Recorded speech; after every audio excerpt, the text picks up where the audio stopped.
We got another live stream for y'all tonight. No particular topic in mind. So if you guys got some suggestions, go and throw them out there. Got a small panel right now, but I might have some more people jumping on. So right now we got Richard Santiago. Thanks for jumping on, brother. He's a One Shipper alumni, and he's a true patriot coming from us down in Miami, Florida. That's right. Northern Cuba. All right, next we got Les, Pegasus Tests, no stranger live stream. And you guys should know his backstory by now. If they don't by now, we're doing something wrong, Brent. I know, right? So, all right, guys, open floor. Like I said, make sure you throw out some topics and we will kick them around. But what do we got going on in the news? Les, you're always good for some. Okay. Well, the big talk has been Sweden is now a member of NATO. Oh, yeah. Saw that. So that kind of changes the dynamic on NATO's northern flank. The Baltic Sea is now a NATO lake. I think the Russians are down to maybe like 100 or so kilometers of coastline. Everything else is NATO. Nice. So that is effectively a NATO lake. The Baltic Sea fleet of the Russians is going to have a hell of a time trying to get to the Atlantic in the future, should things go hot. The capabilities the Swedes bring, numerically, not much, to be honest. They have let their armed forces dwindle since the fall of the wall in the Soviet Union. But what they have is exceptionally good quality.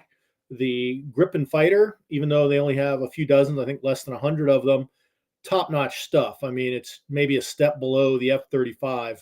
So they're bringing a good quality Air Force. Their Navy is small but highly effective. Their submarines especially are very capable. They're the ones who invented air-independent propulsion. So non-nuclear submarines that don't need to snorkel can be submerged for long periods of time. Also famously, about 5-6 years ago, one of their submarines that was on loan to us as an aggressor actually in exercise sunk the Reagan. So very capable. There's a Gripen aircraft. So very capable naval force, very capable Air Force. Their army right now is very small, but expanding rapidly. Unfortunately, they are handicapped with their crappy AK-5C rifle, but they're getting ready to switch over to the new M23, which is basically an AR pattern rifle made by Sako in Finland. Isn't that crazy how so many nations are gravitating towards the AR platform?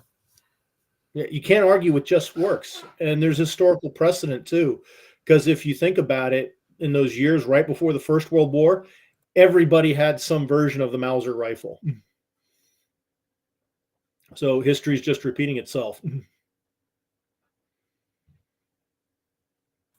Oh, we got the good Joe. Good to see you. What's up, fellas? What's up, man? Long time no see. I know, man. How you guys doing? Good.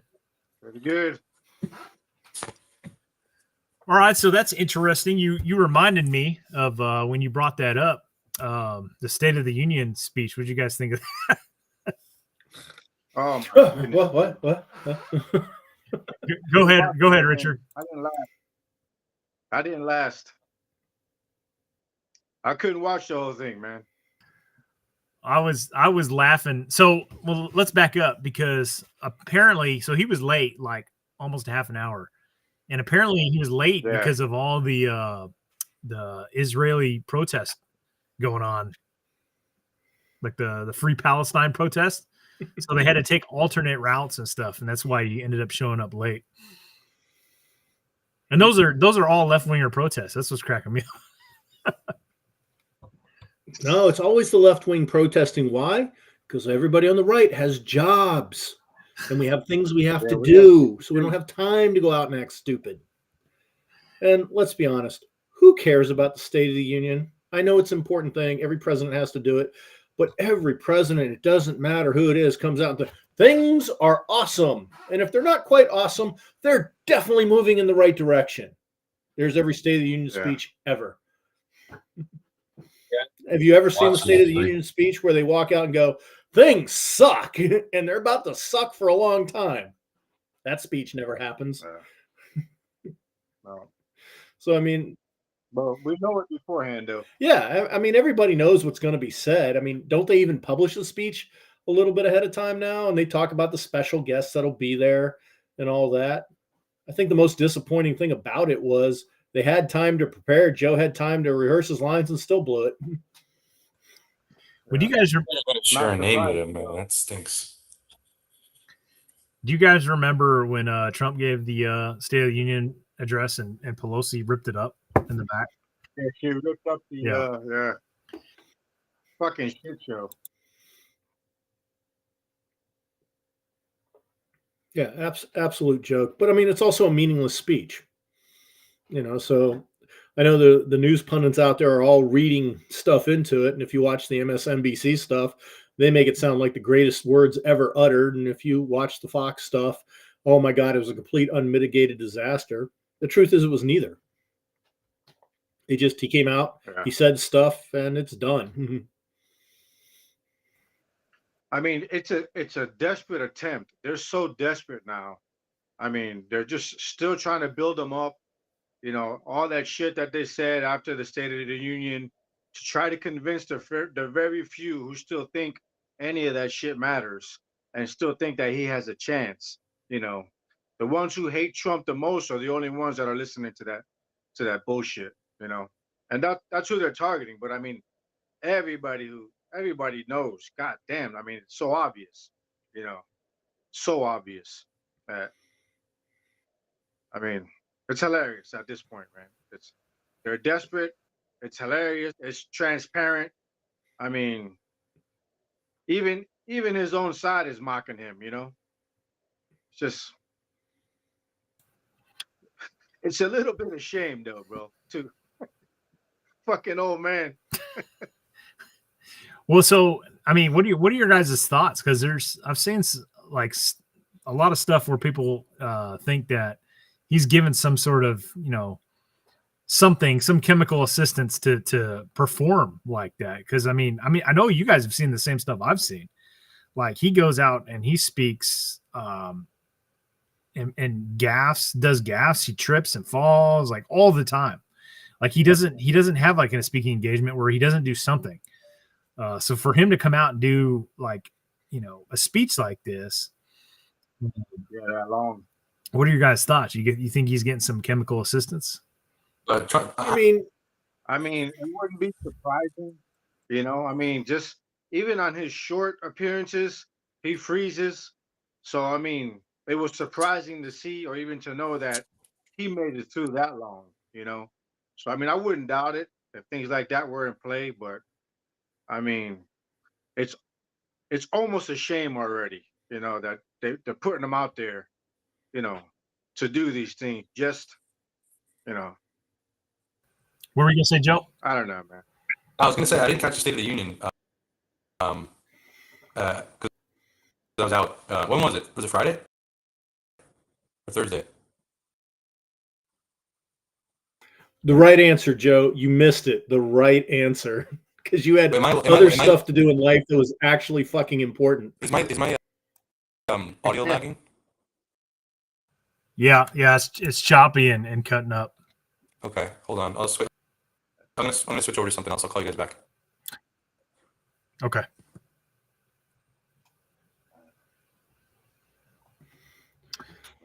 Anyways, yeah, it looks like most of the people in the comments are saying that they think he's gotten some sort of chemical assistance to go out there and speak. Oh yeah. I mean, it's hard to believe that he's not, that he doesn't have that. Like I said, the guy freezes mid-sentence when he's just, got to say a few things. For him to be able to put on however long he was on the mic there, I mean, no doubt. Yeah, and it's reaching the point. It's genuine elder abuse. I've not met anybody since he was on the campaign trail that hasn't had a relative suffer from Alzheimer's or dementia and not go. And he's got it too, because I saw it all in Uncle Joe or my aunt or my dad or my mom when they've all said it. And it's like, okay, it's obvious this guy has it.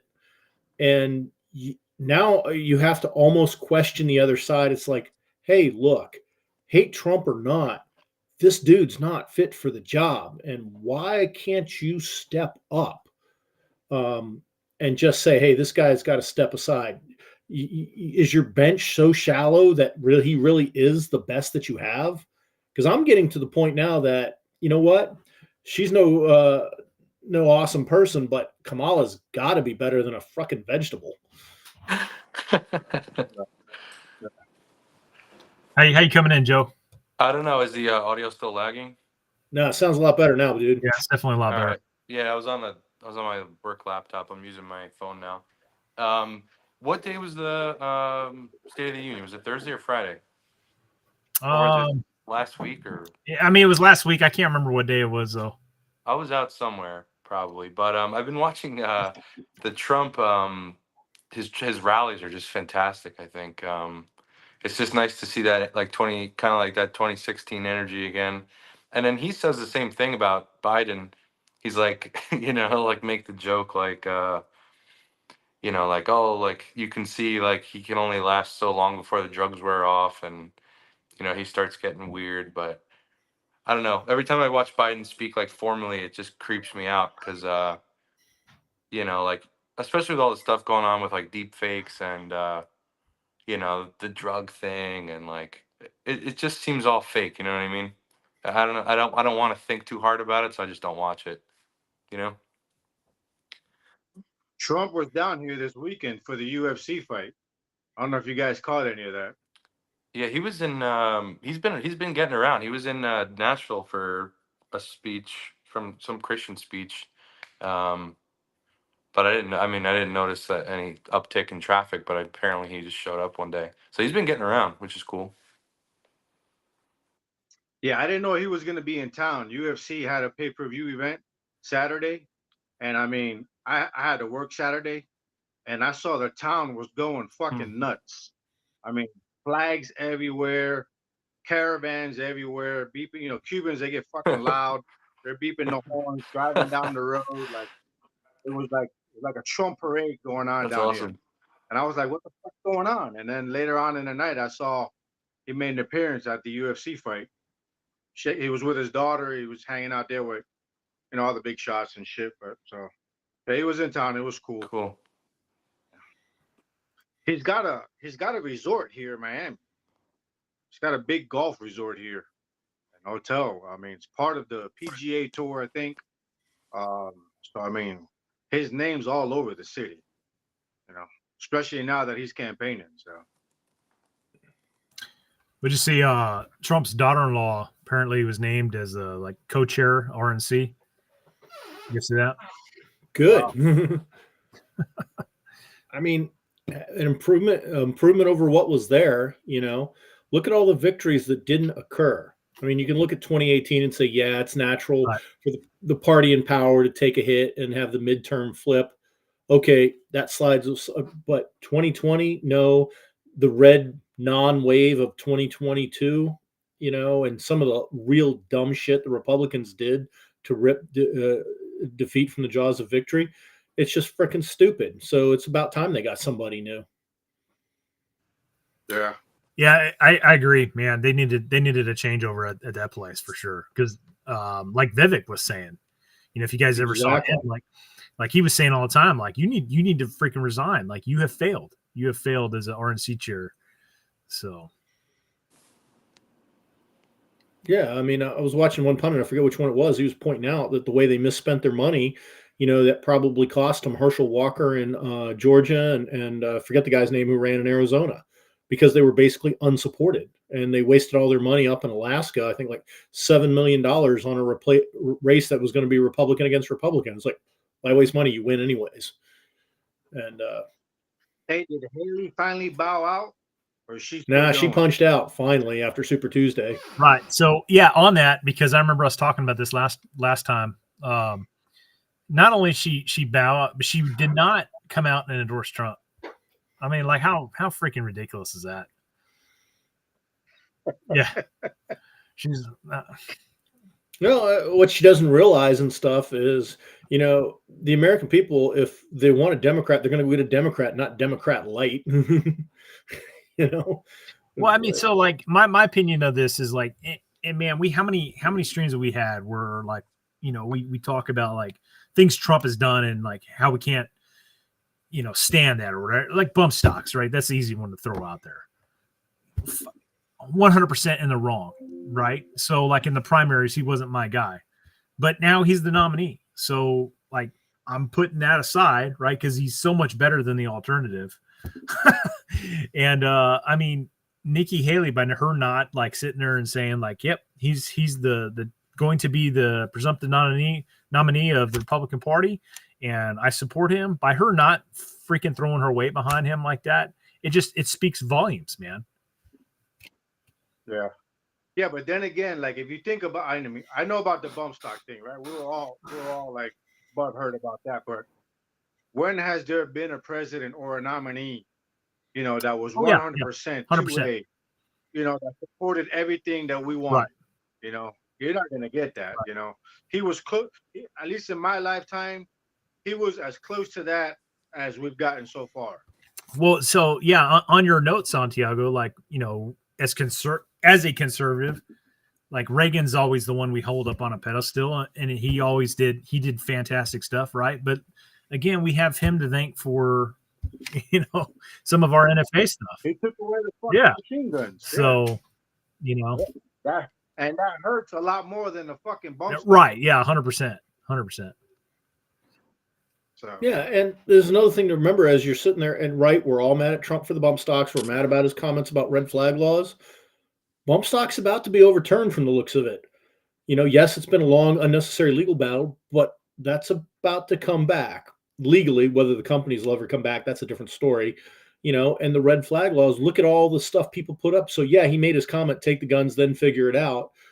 But you know what? We've started to figure out, and a lot of these laws have gotten stopped. So while Trump has done stuff we haven't liked, it's had little less impact on it than some of the stuff the Democrats would love to get rammed through.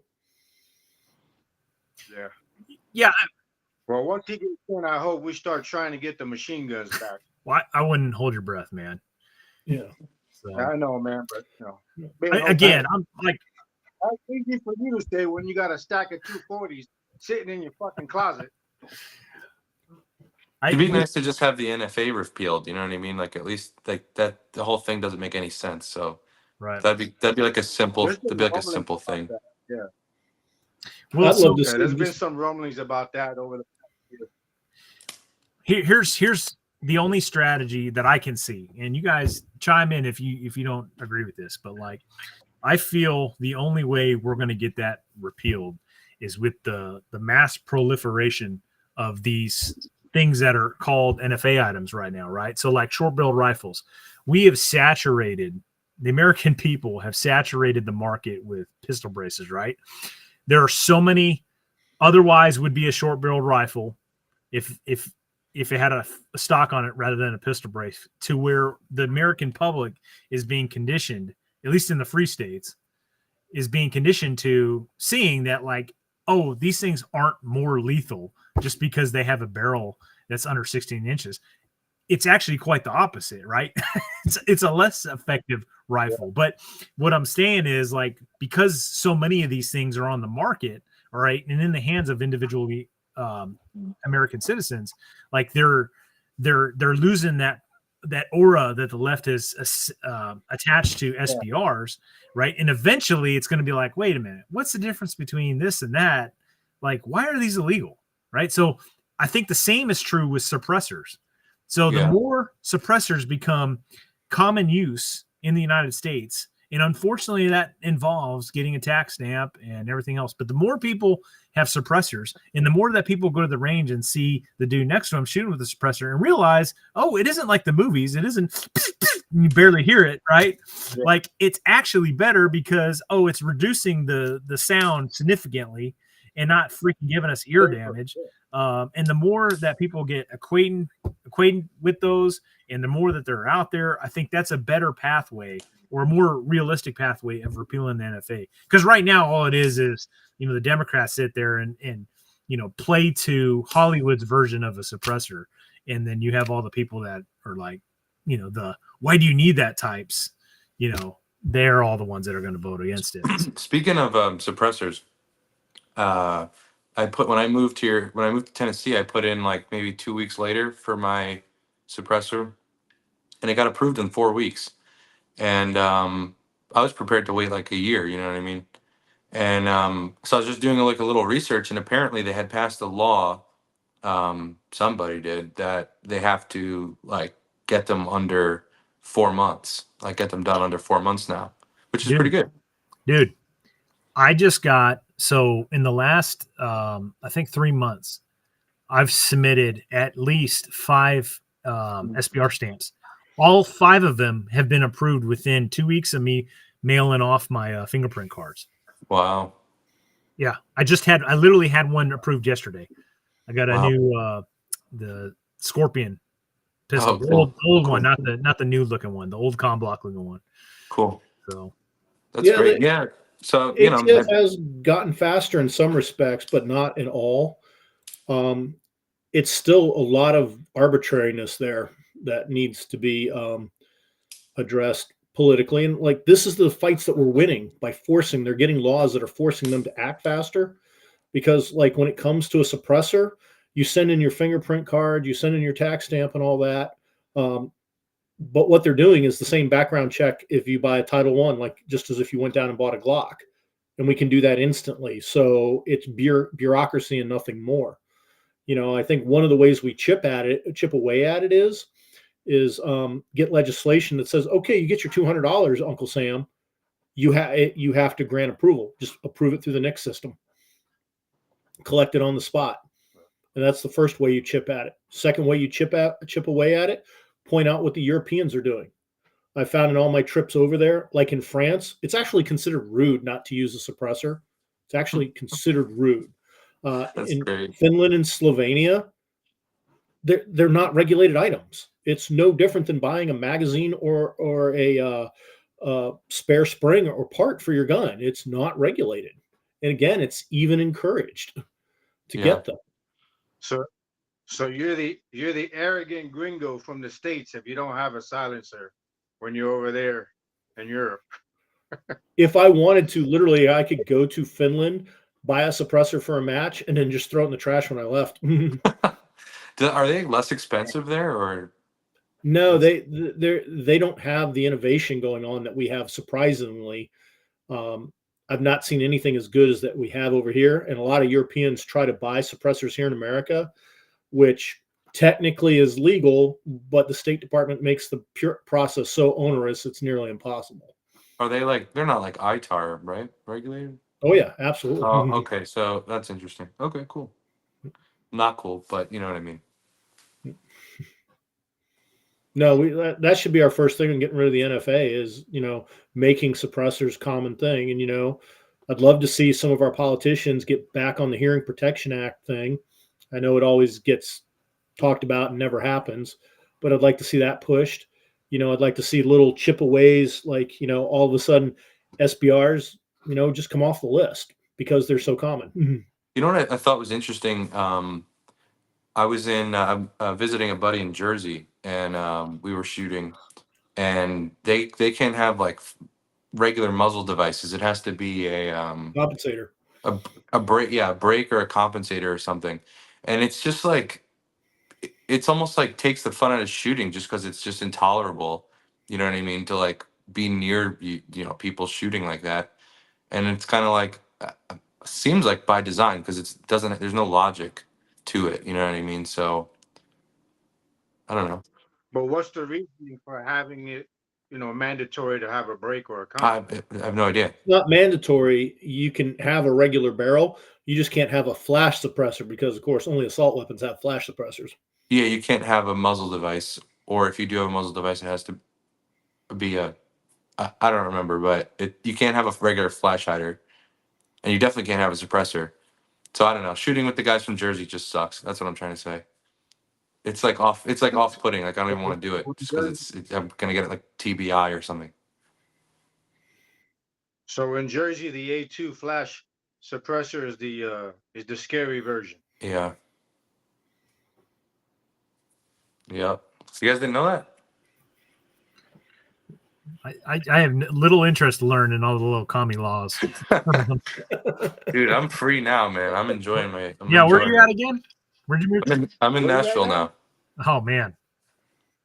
Oh shit! Yeah, You man. escaped. Dude, I'm like I said, like within 2 weeks, I bought a handgun. I got my suppressor in. It's just easier and normal, which is nice. I went to the going to the gun store is so normal. That's night and day. Like everyone carries. It's great. You know what I mean? Everyone's super polite. Go figure. So other than that, it's been good. Do they have constitutional carry there? Yeah. Yeah, I don't have my I don't have my concealed carry yet, but I'm looking into it. Hey, we gotta hook up. We gotta pick a date and head to Camden. Yeah, for sure, man. For sure. I don't know. I'm like stuck in the middle. I'm in a point where I'm like equidistant from one shepherd in West Virginia and one shepherd in Missouri, and then they're like asking me to help out for Florida, and I'm like stuck in the middle of like a web of, and I just don't know which one to choose to go to. You know what I mean? But it's nice, It's nice to have options. Being from, when I was in New York, it was a pain in the ass to get anywhere. So Can you testify to this at all about Nashville? what's that? Can you testify to this comment at all about Nashville? Oh, let's see. Yep. Yeah, no, it's Franny. pretty bad. I don't want to really stay here, but the work is good and the rent is pretty cheap right now. But yeah, it's not it's blowing up. I'm trying to cover myself by calling, just like I get angry at Yankees, but it's funny. The guys at work tease me, but it's all good. They're like, "Oh, you're one of the good ones," but yeah, it's there's a lot of people coming from everywhere: California, Illinois, New York, blue states. But generally, you see people that are like pretty. There's like I think I said this in a previous live stream. There's certain laws here that are like, I think that your average, how you'd say this, like your average like unhinged leftist wouldn't tolerate living in a state with. Oh, I think if you were The gonna, commies are oh jamming my him. god, I'm frozen on here. yeah, Gavin Newsom just took you out, dude. Are you guys? They're jamming him what's going on hard. here? Yeah. What's up, Will? Am I frozen?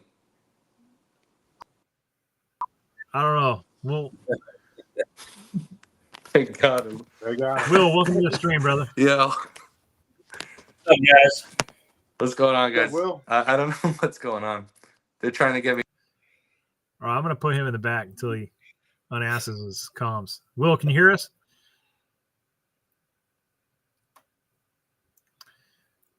Will, radio check. Jeez, they're all dropping like flies. See, this is what's going on, guys. We're getting The commies are jamming us. I think Santiago just got sniped too. He took one to the dome. There he is. He's still alive. The boss just rolled up. I gotta greet the boss. Will, can you hear us? Radio check. Joe's gone, huh? I'll be right back. All right. Man, the commies are fighting us hard. Yeah. Can you hear me now? Oh, wow. All right. Well, I guess talking about the commies drew attention to ourselves. Yeah. What else we got? I know a whole bunch of crap has been going on. Yeah. Well, I saw a report today that the Russians supposedly were able to take out 2 Patriot batteries. Is that right? Yeah. Is that Shorty? Yeah. Please. All right, I'm gonna try to bring Joe back in here. Hopefully, he doesn't screw up our stuff. There he All is. right. Yeah, they got me, man. So, anyways, back on the suppressor thing.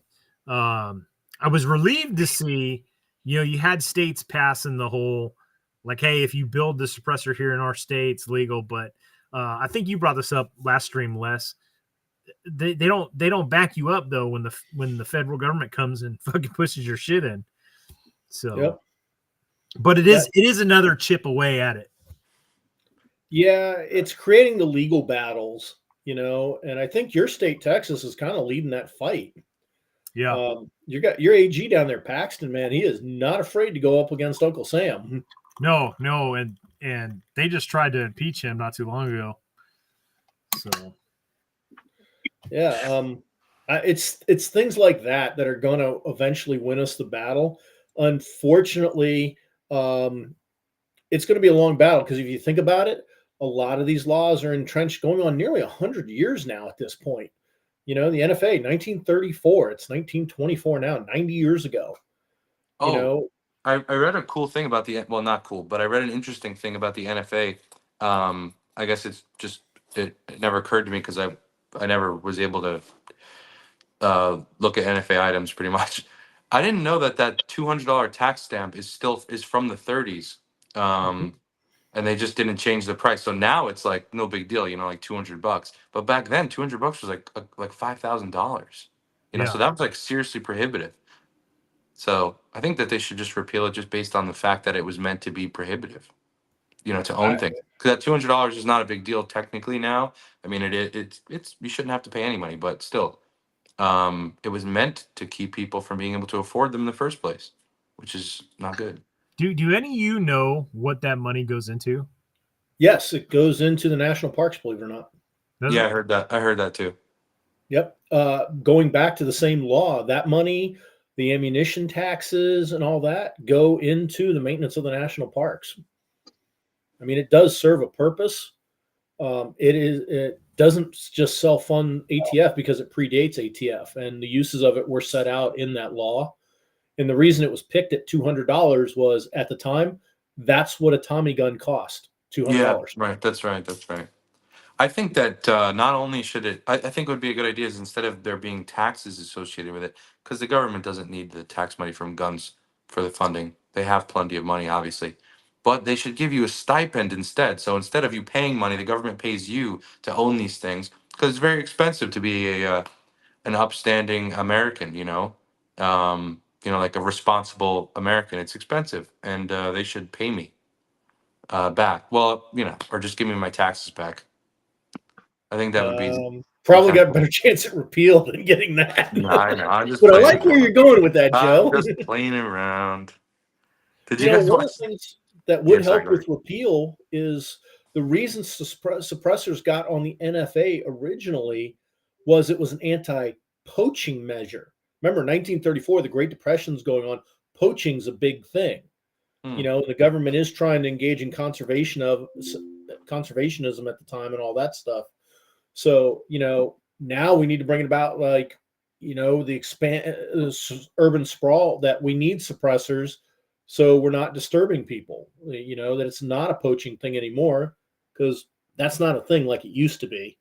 Now we need the suppressors because it's better for hunting. That really should be the legislative track that we take, in my opinion. All right, well, radio check. I read your limit, Charlie. I've never used my phone, and I've always, my computer's always good. I had 4 bars. I don't know. You guys were coming in real laggy, so I just switched to this. Trying to figure out. That's good, Will. Are you there? Yeah, now your audio sounds like shit. Damn them commies. How about now? Yeah, I think you're going to be a no-go at this station, brother. I use my phone. I've always used my computer, so I'll give me one more try, and if not, dude, they're taking you down, Brent. This is it for you. You're finished. Wrap it There's up. too much freedom here. Yeah, I don't know. Richard said he'd come back a little bit later. He had to take care of some. So, okay. What else we got here? I would love the Republicans to start pushing back. Like every time the Democrats introduce some kind of gun control measure, the Republicans should counter with a repeal of something. In the words of Rand Paul about a decade ago, when do we do the things we promised to do? Right. And one of the things we always get promised that things won't get worse, that things will get better for us and everything, But other than 2004, when they repealed the assault weapons ban of 1994, all we do is hold the line. We don't get anything back. Well, what kills me is like the Republican Party is so fractured, right? Like you have all these little different factions that form up the Republican Party, and they all can't get on the same page, and they all can't stand the line against the Democrats. Democrats are all lockstep, man. If they have an agenda and they want to get something done, like every single one of them falls in line like ducks in a row, dude, and passes whatever bill. Republicans put something forward, dude. We have like all our little different factions off infighting and stuff, and that's why we always get our ass kicked. Yeah, but I don't know if that's a good thing, because I think that says more about the Democrats than it does about the Republicans, honestly. Well, I agree, but I don't know about you, Joe. I'm sick of fucking losing. No, that's not what I mean. Yes, I agree. But I think that there must be some there must be some sort of system in place that keeps the Democrats the way that they are, and the Republicans just listen. They've got they're a whole other set of problems, but I think that they're naturally inclined not to act the way that the Democrats do, because I think the Democrats are probably all in some sort of like the way they act. It's just too it's too synced. You know what I mean? They all say the same thing. They all like are it's like it's all a part of plan or something. I don't know. I'm probably crazy. If Whatever. you think about it, the two parties have the same problems. This is For why I every can't watch MTG and Lauren Boebert you have an AOC and Rashida Tlaib. So the Democrats have some of these same problems. It's just they somehow manage to get their uncontrollables in line when they need to, whereas the Republicans don't. And right now it's a good thing, because Matt Gaetz has caused a lot of chaos on the Republican side. But is he wrong? You know, is he wrong? And I like when he forced what's his name out as speaker and stuff. You know what? That guy was giving everything in the Democrats so much he wouldn't even kick Nancy Pelosi out of the office. You know, I mean, so yeah, I mean, it caused chaos, but overall, I think it's a better thing for us in the long run.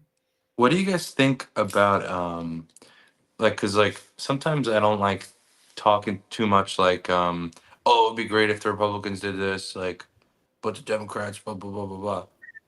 But like, do you think that maybe like that the whole like back and forth, like this side, like the pendulum, you know what I mean? Do you feel like maybe at some point, like in the future, like do you think people are getting too smart for the pendulum thing now, and maybe there might be some sort of stabilization in like a more, I don't know, like obviously there's going to be more chaos, but I feel like I feel like we're coming to a point of stabilization after chaos. I feel like chaos is coming, obviously, with the election. But I think we're I think we're too smart for the pendulum now. You know, like I don't like even the guys in your comments are saying the same thing. Like the Republicans, they don't do anything. They don't really represent. They don't do enough, and they don't really represent a lot of people. You have a lot of cool guys in there. None of the Democrats do anything good, but there's some Republicans, some that do cool stuff, like when they stand up and just do what they're supposed to do. But a lot of them are playing the same games the Democrats are. But I feel like everybody's too smart for that now, almost. You know.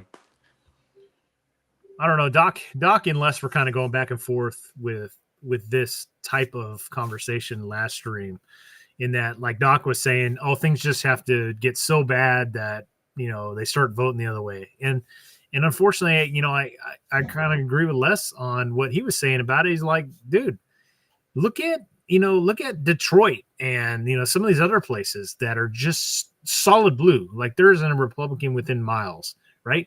And they don't fix themselves. They don't. They just get worse and worse and worse. And then the CVSs and the grocery stores all move out.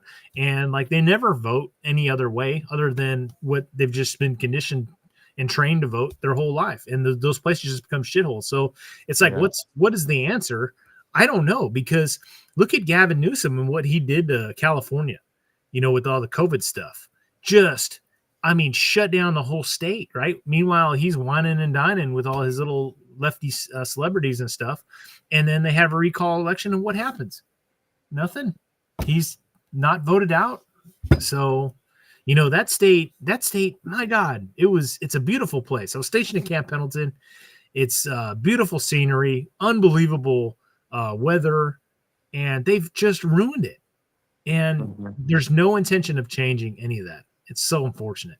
But what I'm saying is that if you have all these people like I said, like here in Nashville, you have all these people moving from all these blue states. Hopefully they're the ones that are like they can't tolerate living in a blue state anymore, like myself, so they move here or another red state or something like that.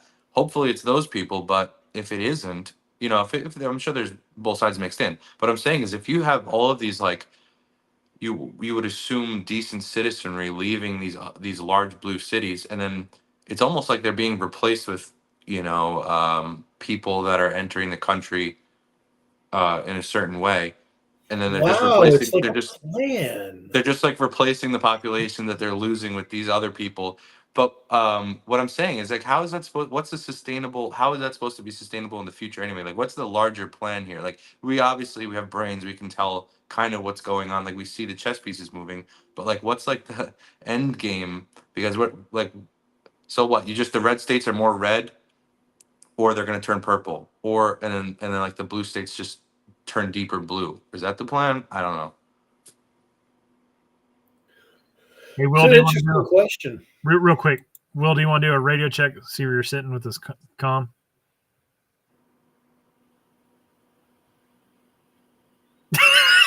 Okay, I think those comms are dead. Fucking commies. I think you're at the sit this one out, brother. All right. You never have a problem, so I don't get it. Joe, your question is outstanding. You know, I think it's a natural tendency for cities to be blue. I'll join in on the for the fact, like on guns, where do you go shoot in a city? You know, you come from New York. If I had a 30-06, where would I go shoot it? Yeah. You know, there's real dangers, you know, from the gang violence that we saw in the 80s and 90s, you know, during the crack wars that were all over the nation at the time. You know, so many gangbangers go at each other, and the stray shots take out people that shouldn't die. You know, so shooting in an urban environment is hard. So that's going to be hard for that culture to really take off there. Also, when you live in a city, you're used to being in quote unquote tight quarters. You also get very used to everything being convenient.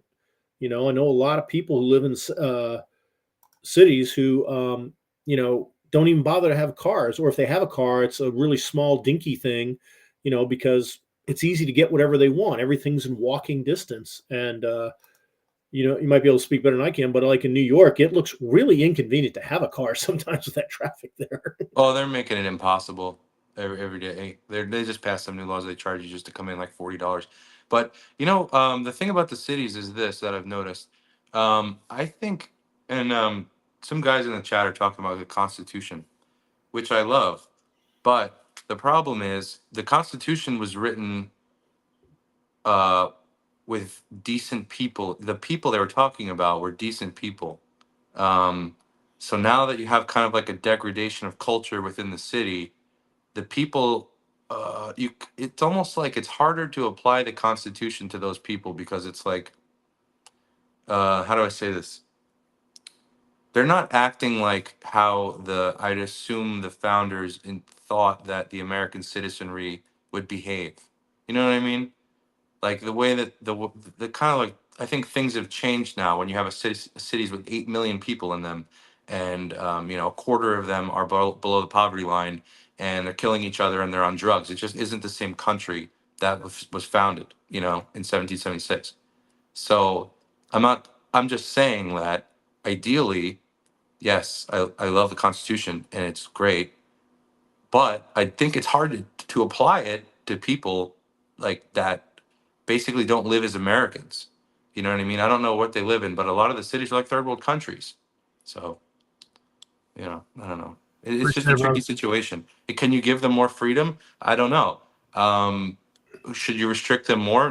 Probably not. But it's just like they give the cities a lot of stuff, like money, and it makes the situation worse every time. So, Well, the but then could you? politician's solution to all things is I don't know. money, It because just money sucks. is measurable.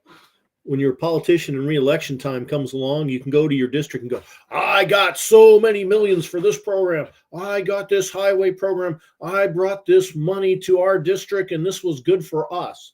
Money is measurable, but money doesn't solve all your problems. How does money teach anyone morals? I mean, let's be honest. Don't kill people. Pretty straight up. Don't kill people. We know this is bad. Don't do drugs. We know drugs are bad, yet people do drugs. You can't stop it. I enjoy having a nice alcoholic drink when we do this. You know what? But too much of that and you become an alcoholic, and being an alcoholic's really stupid. But you can't stop people being stupid. All things in moderation.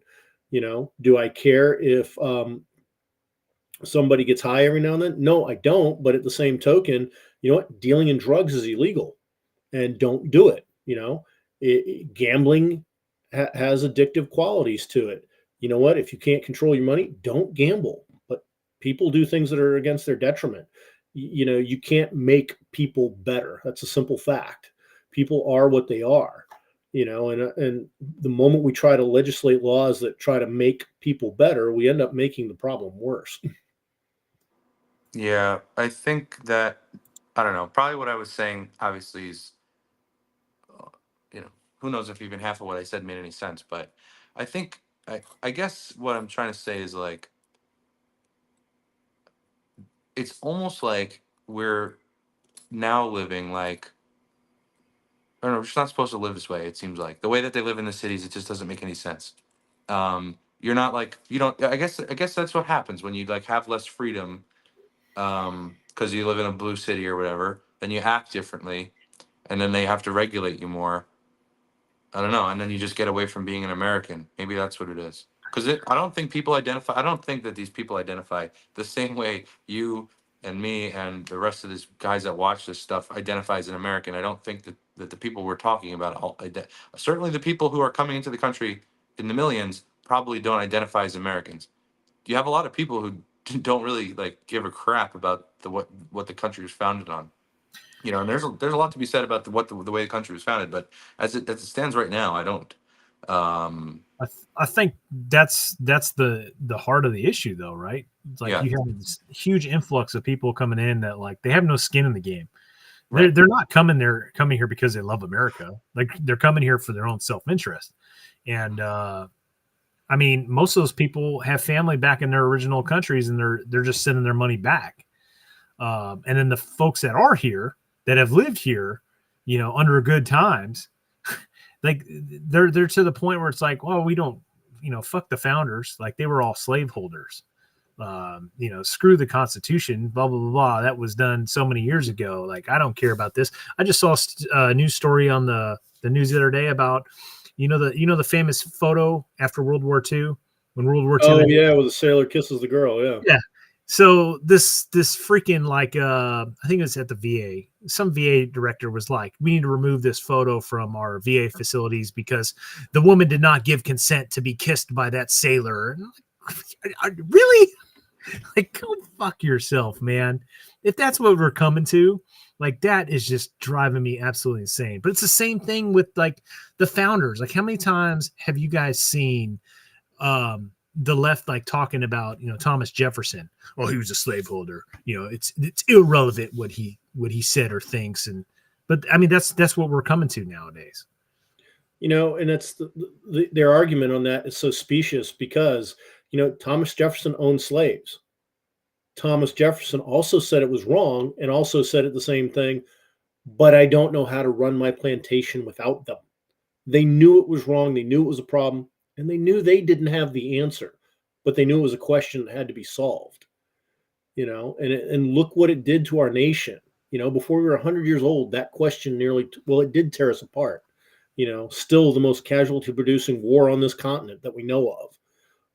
We knew it was a problem and we had to solve it, and we disagreed heartily. Now pull that into the modern context. Go to an American farmer and say, you can't have your John Deeres anymore. No more John Deeres. You still got to produce your food. You still got to get to market. You can't have any John Deeres. You can't have any harvesters. You can't have any of that. Now run your business and maintain your family home. You take people's livelihood away. I mean, they are doing that. You know what I mean? I know that's not in the Europe. point you're Yes, making. they are in Europe. That's Absolutely. not. Yeah, I knew that was. I know that's not the point you're making, but they are literally doing that. So, you know, like especially in Europe and now in this country with like internal combustion engines, which is it blows my mind. But you know, and like using fossil fuels. But regardless, I get what you're saying about slavery. But also, I think you know, just because like as we said, like things, you know, like things change over time and things get kind of bastardized and from their original intention. And I'm not saying slavery was ever good, but I think slavery was different at a time in this country. If what I've read is correct, like killing people and treating them like animals is wrong. But in like in antiquity, some slavery meant different things in different places. Like sometimes you were like like a prisoner of war type of slave, where you were treated like spoils of war, and you just like worked for whomever like defeated you until you died, and you're basically like livestock. Or you know, some like sub like human culture took slaves and like you know like ancient civilizations or something like that, and like ripped their hearts out and sacrificed them. But then there were some slaves that were like you know agreed to work for whomever forever, basically like owned you basically, but the owner of that person was responsible for keeping them healthy and fed and blah blah blah, and not necessarily mistreated them. I'm just saying that there's different types of slavery. So it's possible that the people who made the constitution that were the slave owners maybe in their head had a way of like making it make sense at the time. You know what I mean? Because if all of our founding fathers owned slaves and they also made the constitution and the bill of rights, you know, you have like a person that is also evil and also created the best country on earth at the same time. It doesn't make any sense. So I think that like, you know, I don't think the slavery argument it works at all. Right. Well, you're also going down a really deep rabbit hole. So first and foremost, I know. like I know for a fact not all the founding fathers owned slaves, right? But no, but that's what they're trying to say. You know what I mean? Like, right. throw away the founding fathers because they own slaves, therefore Right. opinion discarded. You know But what I mean? So I think we approach this because everybody, when that topic comes up about slavery, right? Everybody becomes a recluse and comes in, and I think the argument against this is just wrong. Like everybody knows slavery is wrong, but you know, put yourself back in that time period. In that time period, what nation around the world didn't own slaves and was actively fighting against slaves? Like every freaking civilization in the world had slaves, right? To include the continent in which, you know, the African slave trade came from, right? Yeah. The kingdoms and all that stuff over there, they had slaves. They were the ones that were defeating people in war. Started. Right. They beat somebody in war. They captured their warriors and then sold them off into the slave trade and brought them over to the United States. So for someone to denounce, you know, somebody from back then, I think about like, you know, what is it right now that we're doing right now in this time period that fast forward 200 years, they're going to be like, well, freaking Les with Pegasus tests. He owned an AR-15. He's evil. How dare they like, back then own AR-15s? I think that I think that, and then some of the guys in the comments are actually talking about this right now. I think in the future they're going to look back and they're going to say maybe it wasn't a good idea to push like, you know, like loans with like the loans with the interest rate thing and the housing bubble and the student loan stuff. And like, I know you have a choice to take loans out and I understand that, but I think that it is kind of like, I don't want you to think I'm like one of these, you know, blip kids that doesn't want to work. I'm just saying that I think that there may be some form of like economic slavery going on where in the future they may be like, hey, that wasn't a good idea that people have to work like 80 hours a week to make enough money to like feed their families, you know. And I believe me, man, like when I'm not making enough money, I just get a better job, but I don't have a wife and kids to worry about. So I'm sure some people may feel like they're stuck in a position where they may as well be a slave because they don't really have free. I mean, yes, they can do whatever they want. Technically, we live in a free country, but well, look at the it's in the mind sometimes. You know what I mean? And it's your circumstances that can put that in you. Like people that live in the city and they receive money from the government and blah blah blah blah blah. you say logically, you're like, why don't these people just get a job, better job or an education, go to a trade school that, get use the free money they get to better themselves and move on. But it's like a mind thing, you know what I'm saying? And I think in the future, we may look back now and be like, wow, we were like making an entire population kind of like, or maybe not. I mean, it may continue and nobody notices. But anyway. Well, I think one of the slaveries we have going on right now is student loans. Yeah. That's become this perpetual thing. And you look at the massive amount of debt some of these people have racked up. You got people, $500,000 in debt coming out of their education and stuff. That's a lifetime to pay off. And I think if like somebody next to the home run and gets that super great job and becomes a millionaire, great. How many Vivics are out there? You know what I mean? And with some of the degrees you can get right now, like what does gender studies pay? I remember great story is a good buddy of mine in the Marine Corps and stuff. His son went to Columbia University, got his dream job being a writer on Saturday Night Live. And his entire paycheck paid for him and combined with 4 other guys to have a studio apartment in New York. And mom and dad sent food money all the time because his paycheck only covered his part of the rent with a Columbia degree. So I think just college is the great thing we have sold our slavery. We have sold our generation. I just want to address this comment real quick. The whole reason we got on the slavery topic was because the left equating the founders that did have slave and disregarding the Constitution because they said it was written by individuals that owned slaves. So just want to make a parallel or clear that up. But if that's being misconstrued, like how we got on that topic, I don't think anybody on this panel is comparing anything that's going on right now to transatlantic slavery and all that other stuff. But what was mentioned was that there are literally people on the left that say, like Thomas Jefferson, for instance, because he was a slaveholder, like anything he did was terrible. He's a terrible human being, and nothing he wrote or interpreted in terms of the Constitution is applicable because of that reason. I mean, but you do have to like that. Yeah, but like it's valid to say, like, how can this guy that wrote this, that worked on this great document that founded a great country, also own slaves?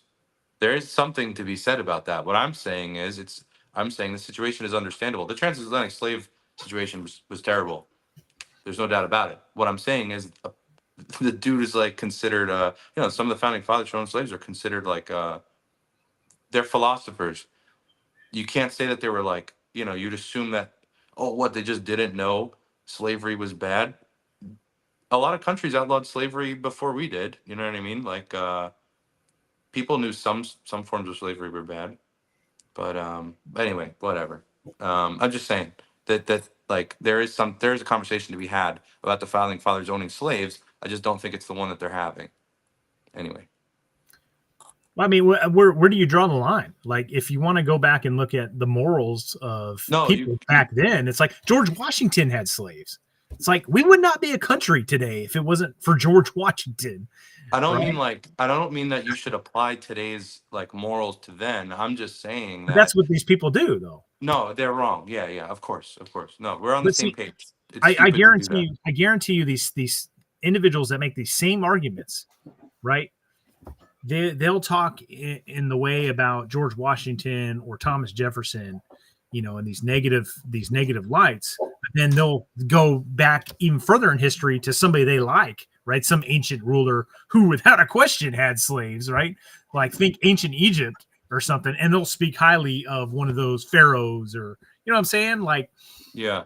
So there's absolutely a double standard when they're talking about our forefathers. Yeah, 100%. You can cherry pick history. I mean, yes, yeah. George Washington owned slaves. Robert E. Lee freed his slaves. He completely despised slavery. Still fought for the South. I mean, one action does not automatically beget another action. Yeah, well, the problem is because there's no nuance in any conversation when we're talking about this. I've never even had this conversation before. So what I'm saying is these people are like throwing the baby out with the bathwater. Our Constitution basically is the baby, and the bathwater being slavery. So there should be a way to talk about slavery other than like it was different back then. You know what I mean? These people were smart people. So Well, some of it's silly. Like I forget the actor's name. Like they discovered some actor had had a family member that had owned slaves hundreds of years before. It's like, you know what? Who cares? It's not his fault. It's like this. Oh, it was Ben Affleck. It turned out somebody in his family had owned slaves. And it's like, well, it's not Ben Affleck's fault. I totally believe it when he's appalled by it, as well he should be. He doesn't have any responsible for what his great grandfather did. Nobody can change that. He can't change that. It's not his fault. And holding people now. I mean, there's nobody alive today that owned a slave. No one. Even the last state that officially had, not state, country that officially had slavery allowed was Brazil, and they finally got rid of it in 1910. Even there's no one left alive. So while slavery is absolutely horrible and stuff, nobody's alive that can do anything about it. And look what happened. I would think your ancestor, if you had an ancestor who was a slave and can look now at the fact that, well, great example, Larry Elders or Barack Obama, they probably descended from slaves somewhere in their history. And guess what? They've turned out just fine. I bet you their ancestors are pretty happy about that if they can see it going on. Well, look at all the new people that are coming out. They're finding out that they're related to slave owners, and now their minds are exploding because it's so far off removed. And now people that have been on the other side that are saying, oh my God, all these people that used to own or their descendants, they're all shitbags and whatever. And it's coming back and they're like, uh-oh, this is a black eye that I don't want to say, and especially when they find out it on their shows and whatnot. It just. Are you talking about that one View host? Yeah. Oh yeah, that was funny. I heard about that. Sorry about the comm issues. Had the wrong computer. Still moving in. I grabbed the wrong one and was like, "What's going on?" And then I went, "Oh man, I'm using the crap computer." So. Maybe the bigger problem is this guy. In your comments, Kinetic is doing pretty good work in there. But I think what he's saying is, I think the bigger problem is the left's ignorance of history and their refusal to like acknowledge that things like were different, in the way that like things change, but like you have to understand how they were. You know what I mean? Like they take history at like face value, like you read it in a book. Like thing happened, thing was bad. That's the story you go with, and that's where their brain turns off. You know what I'm saying? It's just like I think that's like their larger problem is just like a refusal. That's why we're like getting back into like playing with communism. You know what I'm saying? They throw that back at you though. They say, well, no, you're refusing to say that the founders were slaveholders and blah blah blah blah. And it's like nobody's refusing that. All right, you're just not putting in context that that's just how things were. Right? It's just like I'm going to go down another rabbit hole here, but the natives here in the United States, right? Everybody likes to pretend that the natives were just these like peaceful people that just all like sung kumbaya and all got along with each other and everything was happy-go-lucky until the evil white Europeans showed up on the shoreline, and then we killed all the peaceful Indians and then stole the land. Yes, because the Indian tribes weren't warring with each other. They weren't killing each other. They weren't raping and pillaging each other, right? Just like any other civilization in the world. I mean, human beings are just awful. Dude, no, 100%. I mean, exactly. We really do need to get destroyed. No, it's just it's human. That's how it is. We're like we're fallen people. It's just that's how history is. History is violence. You know what I mean? That's why people are minded in the way that it's nice to be in a place where you have the freedom to protect yourself, because why was that even there in the first place? Because history is violent. It's not hard to see why God flooded us. Right. Oh, that's the new game now too, because they don't like certain parts of history, like what the Democratic Party stood for back in those days either. And and who was the one that was starting Jim Crows and who was the party that was trying to free the slaves. They try to omit that part. Let's just jump over that and get into the new Democrats, not the Democrats from back in the past and who was actually trying to free people and whatnot.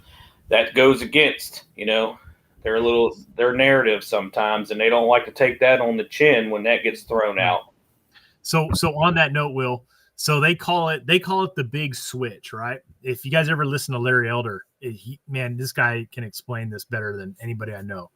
But the left likes to call it the big switch, right? As if the parties just miraculously switched sides on this little thing, right? Because the Democrats were the party of the South. They were the party of Jim Crow, right? The Republicans is the party of Lincoln. And so anyways, Larry Elder will make the point, and he'll say, like, do you know how many Democrats switched parties when they're claiming this big switch happened? I think it was like 2 that actually like switched parties when all this. The parties have never changed. It's the same people. Joe Biden in the back, if you go and watch his early videos and tapes and stuff, he's talking about racial jungles and all this other stuff. Like, it's all racist stuff, right? Like, the Democrats have never changed. No, I mean, they're just a group of people, and every country has them. They're afraid of knowledge, and certain knowledge destroys their argument, so they want to get rid of that knowledge and stuff. Like, if you were to go to a bookstore today and buy a copy of Mein Kampf, you're immediately a Nazi. Yet, if you really want to understand the Second World War and how it came about, that's actually a fairly important book, But if you go purchase it or found to have it, you're going to be declared a Nazi, and everything you've ever done, said, or thought is going to be completely erased because, you're just a Nazi. And we all watch war movies. And what do you do when you have Nazis? Well, you kill them.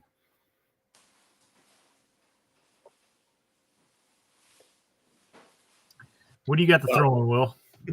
You're the newest guy to the group here. I just pick my battles when it talks about Nazis and racism and things of that nature. So, I mean, I have a lot to say. Of course, you guys know what I do for a living too. So, but it's just this is this time's topic, and like you said, they don't like to go back into history and read history and what the party, because you said the big switch or who was behind the KKK back in the days. It wasn't people with the R's, it was the people with the D's. And this big switch shit, like Joe's camera there, it's just something new. They're running out of shit. So now it's freaking Nazism, and we're the bad guys, and we're always the bad guys. But I like to say I don't try to pay too much attention to it, but it gets old after a while.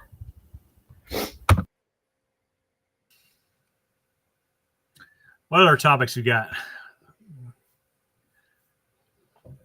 I'm telling you guys in the comments section, man, throw some stuff out. We'll probably run with it. Yeah, let's talk about some gear or some training or something. I know you guys got some coming up soon, don't you there, Les? Big one. And we got the big Moons and Goons match coming up in 2 weeks. Night vision only match. I'm super excited about all that. Is that put on by the same like people that put on Brutality, or is that different companies? Or no, this is a thing that myself and Ian from Forgotten Weapons came up with. The Brutality guys, which is In Range TV, they are doing their own midnight match in conjunction with Woodland Brutality in May. And if people are still interested in that, I think you can get on the waiting list, but I think both matches are sold out. Moons and Goons is definitely sold out. We sold that out in a day. And basically what we've done is made a night vision only match. There's no white light allowed in this. You're either active or you're passive. And we've got 8 stages, and it's going to be very intense. Each stage is 4 minutes long per shooter. And you will be firing from moving vehicles. You'll be on unstable platforms. There's several stages where you'll be doing CQB type items. You'll be doing tasks under night vision, like having to read detailed instructions in small print, hint, hint, and negotiating obstacle courses and other such things. And it's going to be very difficult, very physical, and kind of pushing to the limit what you can do with your nods. That's awesome. I highlighted this comment because I really like it, and Doc Larson actually did a video specifically on this. I think if he didn't, then maybe I'm just confusing a lecture he gave at some point. But the comment is training versus every plan fails first contact. So if I'm understanding his comment right, it's like everybody always says like no plan ever survives first contact, right? So why do you train? Why do you do like battle drills and stuff like that, and do rehearsals if your plan is just going to go to shit the second that first round comes down range? And the answer to that is because you have a metric, right? You have something to train towards in an end state. So if you do no rehearsals, right, then you just go into the plan. Well, it's all going to go to shit anyways. Like what is the end state there? What is your objective, right? But if you do rehearsals and every swinging dick knows what the end state is, knows what the mission is, then when those hurdles start coming up, people know how to adapt and improvise, adapt, and overcome to accomplish that end state, right? To accomplish that mission. So, and you can get to a point where you've done, immediate action so much to where it's just second nature, right? And then when you have those hurdles come into the fray, like your body knows how to react to those. And as a team leader, like, you know how to adjust to those. So yes, you always hear that saying, no plan ever survives first contact. However, that plan is not this has to happen this way, and any deviation, it's automatic mission failure. No, that's not how we train to fight. We had Well, that. exactly. No, go ahead, Les. I was going to say a good example of that was, since all these people here were there for it, was the 40th anniversary, our final attack. A lot of things went wrong with that plan, in the fact that the enemy got a say too. Our artillery didn't do the damage we wanted it to do. As awesome as it was, it didn't kill that many guys. I think we got 2, and Lord knows we didn't had any idea that once we hit the objective that, the enemy would reconstitute in 5 minutes at full force and that we'd have to defend it that fast, but because we had our drills and we conducted the proper actions on the objective, that when it did happen, we'd moved far enough along that when their counterattack came, we could handle it. I mean, it took a lot of our guys out, but left Brent in a position that with the few guys he had left, he could roll the enemy up and got good intelligence out of it. And with the amount of training that had been done with a bunch of that core group of guys that were up there too, because we've done it enough times that they were able to push through and work off of as the enemy was throwing new things, they were able to come off. That's a good question too on 0311 day. That's like I don't know who was there. I'm sure all you guys were there. Actually, there was an FTX where we were. Oh yeah, Brent, that was the FTX where you were snooping and pooping with that little group. Remember? And our PL, I think our problem was that our PL, from just being like in the a squad leader at the time, so I was a little inside on it. I think our problem was that we planned it. Our PL determined to maybe plan a little too much and then not kind of be flexible with that plan. So that way, it's like almost if you had planned less, you would have left more flexibility to adapt as the mission went on. You know what I'm saying? So like, it's not like pointless to plan because it's going to go bad, but you can plan up to a point where you're like, you know what I mean? You guys are like all Marines, so like that. This is second nature for you. What? Are you talking about the area defense where we had the very young? We don't need to name names, but we had the very young PL. No. I'm talking about the one where you were with that little group. Remember? Oh yeah, where it was the infiltration. Brent, you were hiding in the bushes, Brent. You were snooping in the bushes. I remember that one. That was at Bravo Company. Remember? Yeah, Bravo. Oh, you had to take out the rocket launcher. Okay, gotcha. Yeah, that one. I think we planned it too much, and well, and then when like things, we just couldn't find the enemy. So what do you do when that happens? You know what I mean? Because the plan was to kill you. So if we couldn't find you, then we couldn't get to the end of the plan. So what do we do now? You know what I mean? So But yeah. that shows the good things of planning too, because that PL had recognized, he saw the enemy had a drone, recognized the capabilities of that drone, and said, okay, well, they can't be here, so they must be up here. And he formulated a decent plan on paper to eliminate it. The Yeah, that was execution like, went off track. yeah, You know, that's cool. the execution at several levels went off track because each of the different elements got a slightly different version of the orders.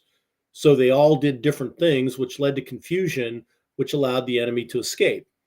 Right, like the solution to the problem wasn't in the plan. You know what I'm saying? That was something that was discovered on the Yeah, fly. it was in the execution. The You gotta plan like was leave, solid. It was a solid plan. you gotta like leave room in your brain to think. You know?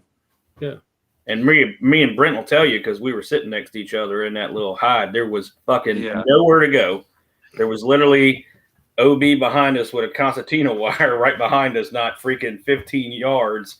So if they'd have just turned 90 degrees to the right and came that direction, we were just going to have to shoot, and we were probably going to get overwhelmed with the amount of force they had too. It was just the luck of the draw that day.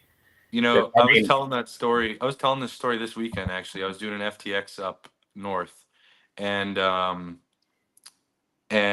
we had a similar problem.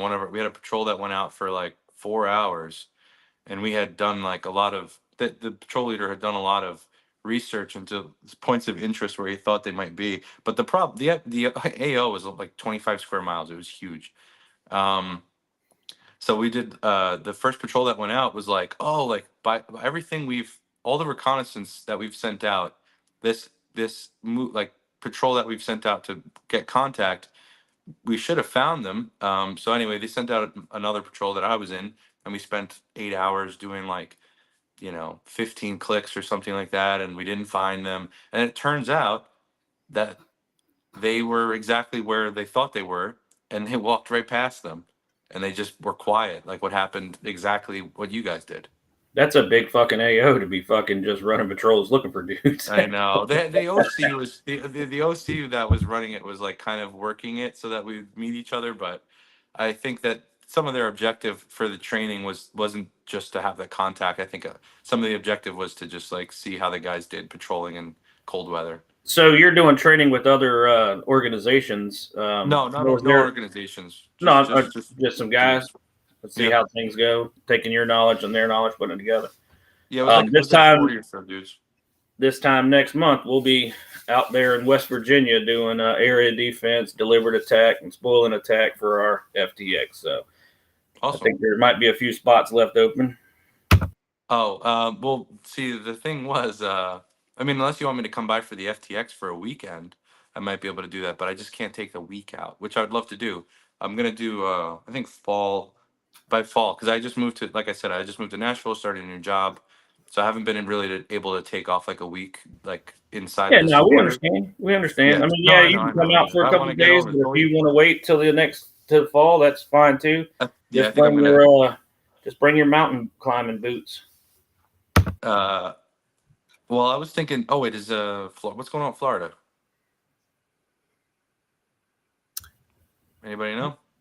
It's supposed to go in the fall, but we'll wait till August when the new semesters go out. Okay. Okay.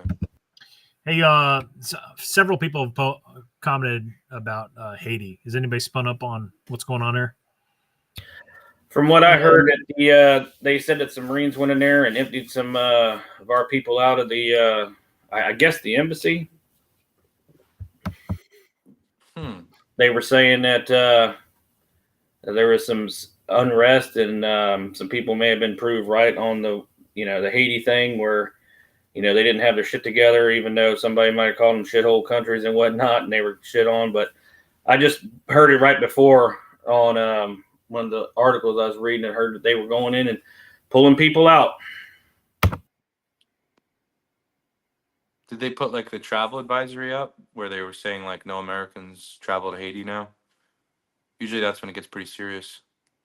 I think that's kind of a standing order at this point. Oh, wait. I think I did hear something about that. Didn't it wasn't like a prison riot? Like 2,000 or a couple thousand prisoners just like broke out of prison at the same time. I haven't seen what happened since. Must have been pretty bad. 100 years ago, when things were falling apart in Haiti, they sent in the Marines, and a Marine squad under a sergeant would have 100 square miles for him to rule as he saw fit, and that kind of solved the problem. And It says here then he that left, and things get 30 bad. It says here 37,000 inmates escaped in Haiti. That sounds like every fucking buddy. They just let them. That's good God. It declared a state of emergency, and there's a curfew and stuff. But 37,000 inmates is basically your whole prison population. They just threw the switch, and they're all fucking free. That's terrifying. And I just scrolled right down, and it said cannibalism. Not even going to read that, but Haiti's been decimated by some natural disasters too, a few years ago and whatnot. And I remember they were saying we needed to help them out, but again, like to say we like to help everybody, but we can't solve everybody's problems too. We got to solve ours, and they're Yo, the Haitians were mad. I went to a Trump rally in 2016 near a college where I lived in New York, and there was hundreds of Haitians protesting Hillary. Was that election? I guess so. It seems like ages ago now. But yeah, they were protesting because Hillary, the Clinton Foundation. Do you guys understand what he was referencing? How she raised like a ton of money and then it just evaporated. It didn't evaporate, but the Haitians didn't get it. Did you guys also hear that they were like, I don't know. I don't want to get too crazy. They were moving babies out of the country. That's all I'm going to say. Anyway. Haiti's a crazy place. I went down there in 2010 as part of a relief effort my company got contracted to do. And you can't imagine just how devastated that place is. I mean, we landed at the airport there, and as we were flying in, you're just flying over block after block after block of rubble. I mean, there was no buildings. It was all just rubble. They don't have building codes down there. It's geologically unstable. So just the cycle of devastation never ends. The poverty is just, I've done relief operations in Africa too, and it's like it's better than Haiti in Africa. It's hard to comprehend the level of the problem. Whoa, I had no idea about the cannibalism thing. That's terrible. Brent, what do you think about what this guy said down here? This disabled person, I think he said. And he wants to be, I'm thinking he's disabled and he wants to know how he can become like not become, but like how can he do his part as like what seems to be like a responsible American. Like, how we're doing like our, people train and they do stuff like that. But if I can't find the comment, so I'm just gonna. Yeah, no, it got buried under the cannibalism stuff, which is concerning. I think everybody has. Well, I'll just answer whatever it is you just said, but yeah, everybody has a purpose, right? So it's like if you're this guy who's disabled and you can't be the fucking rifleman, right, closing with and destroying the enemy by fire and maneuver. Mm-hmm. Well, maybe you need to be a drone operator. You know what I'm saying? Like there's stuff everybody can do. Yeah, 100%, man. Not everybody's, even in the military, it's fucking less than like 10% is actually combat arms. Everybody else is support. Yeah, how many people, what do they say? Like how many people it takes to support one infantryman? Isn't it like a significant amount of people? 10 minimum. Yeah, there you go. There was a point in the early 2000s, there were more fighter pilots in the Marine Corps than there were squad leaders. Wow. I can't even fathom that, but I'll take your word for it. Well, it got published in the Gazette, so I'll treat it as gospel. I mean, but the point of it was a point, though. It just shows you how big that tail is to support that tooth. Jump in, brother. I sent you the link. Wasn't that guy across the pond? His first name was Tim. He was a goddamn warrior. Oh, hell yeah. Tim from the UK? Hell yeah. Oh, yeah, dude. He was cool, man. Man showed up to 2-1 shepherd semesters with Parkinson's disease and stomped some young guys into the ground in the process. I mean, that was cool. That guy had it where it counted. Yeah, what was awesome about that event is Crossfire gave me a pack to give to like the hardest charger award, at the semester. And then he shows up. It's like, Yeah, hey, man. I mean, no competition. doesn't get any harder now, dude. Dude's Yeah, got it was a good one for him to show up, but I was like, God damn, the pack's almost as big as he is. But hey, good on him, man. He had a that was fucking heart. awesome. Yeah, that dude had heart, man. What else? I saw some other. Wait, hold on a minute. I just want to address this guy real quick, just because I've had this conversation before. Joshua, this guy right here, like if you're talking about like preparedness or something like that, like every community, you got to be a strong community in the first place. So like communication, food storage, just like stuff like that. You know what I mean? Like being able to get information around and noticing stuff and stuff like that. And then, like I said, then there's other people like this guy just said 62-year-old guy. We had the guy with Parkinson's, whatever. But anyway, I think that I didn't want to just skip over that. Okay. Well done. All right. What else? Did you guys see that? Did you guys already talk about those movies that have been coming out? What movies? The Netflix one with the Obamas made, with the freaking Civil War, and then they got the movie coming out that's called Civil War. Concerning. Did you guys already talk about that? Are you talking about? I saw a preview for some movie, a Netflix movie like Civil War, where like California and Texas were allied, and I'm like, how the hell is that? unless you're talking about like fast forward. You guys didn't see that movie on Netflix about literally the Obamas produced about there's like some sort of, I forget what they said it was, like a cyber attack with a false flag attack mixed in and a bunch of other stuff. But anyway, I don't know if you guys haven't seen it. You should. I don't know if you should watch it, but you should at least look up. Wait, you said the Obamas produced it? Yes, this is what I'm trying to say. Why the hell would I watch anything that they produce? Yeah, I don't either, but they do have their own production, and I think Netflix gave them a deal where they're going to make a minimum of a couple movies and shit. So, all right, if you guys literally don't know what I'm talking about, there's a movie with like I forget her name, real actors, and they were like there's like an attack in New York, and they like go out east or something, and they're like, what's going on? And like the father is like this impotent, like useless like dude, and the wife is like super racist, and they're like living inside this family's Airbnb, and then like the family comes back, and like it's like very like racially charged like movie, and it's like it was kind of like upsetting a little bit, but basically what happens is like they're talking about like it's basically the end of the movie is the start of a civil war basically inside of the US. There was like a cyber attack and a bunch of all this stuff. You should watch it. It's kind of interesting that the Obamas would have produced something like that, but that doesn't have to be the topic of conversation. Well, this comment here's got a lot to go with. Yeah, I like this one.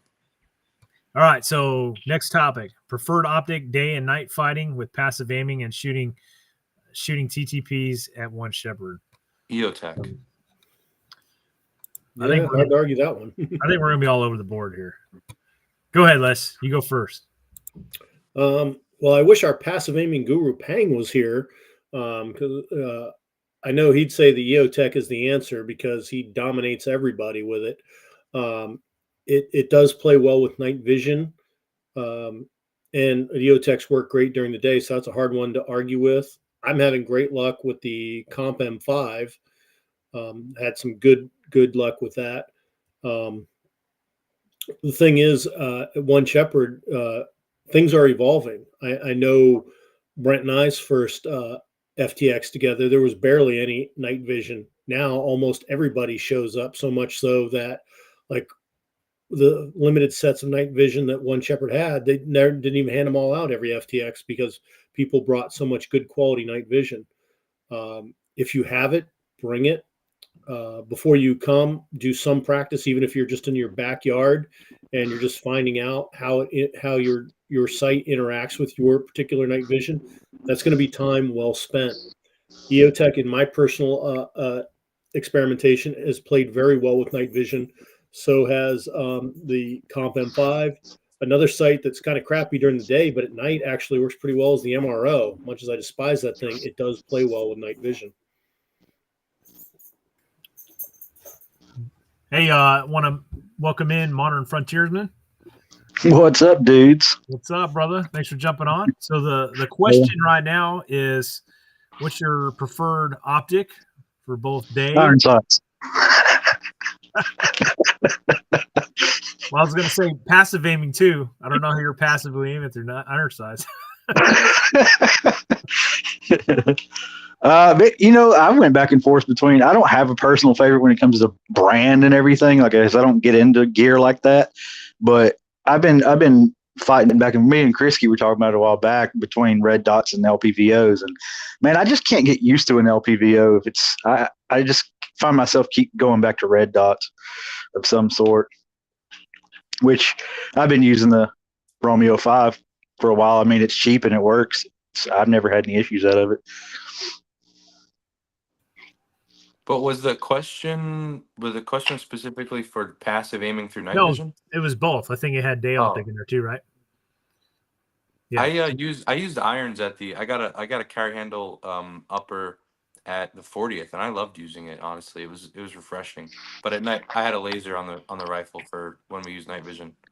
But I did enjoy using the iron sights. It's not something I do often. What's on your go-to rifle, real life? Myself? Yeah. I have an ACOG with a piggyback RMR, and it feels stupid because I have a PEC on it on the rifle as well. And it was funny because when I was at Les's what Les was talking about, that night shoot last year, I was like, oh boy, I get to use all my new equipment, and I'm like, I'm holding the dot down, and I understand the difference when and where you'd use passive and not. But anyway, I'm like using my laser, and then I'm like already holding the rifle. The way I'm holding the rifle anyway, I'm already seeing the dot from my red dot, and the laser and the dot are on top of each other. So it's like didn't matter if I was actuating the laser or not because the dot was already there. So I've been happy with. I'm almost could ditch the laser technically, and just use like an illuminator and the red dot on top of the ACOG. But it sucks if you're not using. I noticed this when I was doing some stuff at a range where I was prone, and having such a height over bore when you're prone, like it's just not natural for your head to be there, but it doesn't really matter. And then it adds height over bore for closer distances, which you just have to work out in training, I suppose. But yeah, that's what I got. ACOG with an RMR on it. Will? I got an EOTech on there, but I also have an A2 with the old iron sights because, for nostalgia. But I've been really waiting to pull the trigger. Of course, y'all know I bought a house and all, so the old lady hadn't let me buy much good stuff. But I have been looking at that Primary Arms 3X Micro with the ACSS that I think you did a review on a few years ago. Just been that way. I'm not having to use a magnifier and the optic. Just have something with a little bit more that I can see. Getting older, eyes are not as great as they used to be, but that's what. And I can tell from Les when I first started and till now, the night vision game. Yeah, there was some, and when I first went out there, I didn't have any night vision either. I'm like, hey, I did it for real. We didn't have a lot, and there's a lot of cats out there now that got some good optics and some good night vision. So you had to get into the game. It is becoming almost mandatory.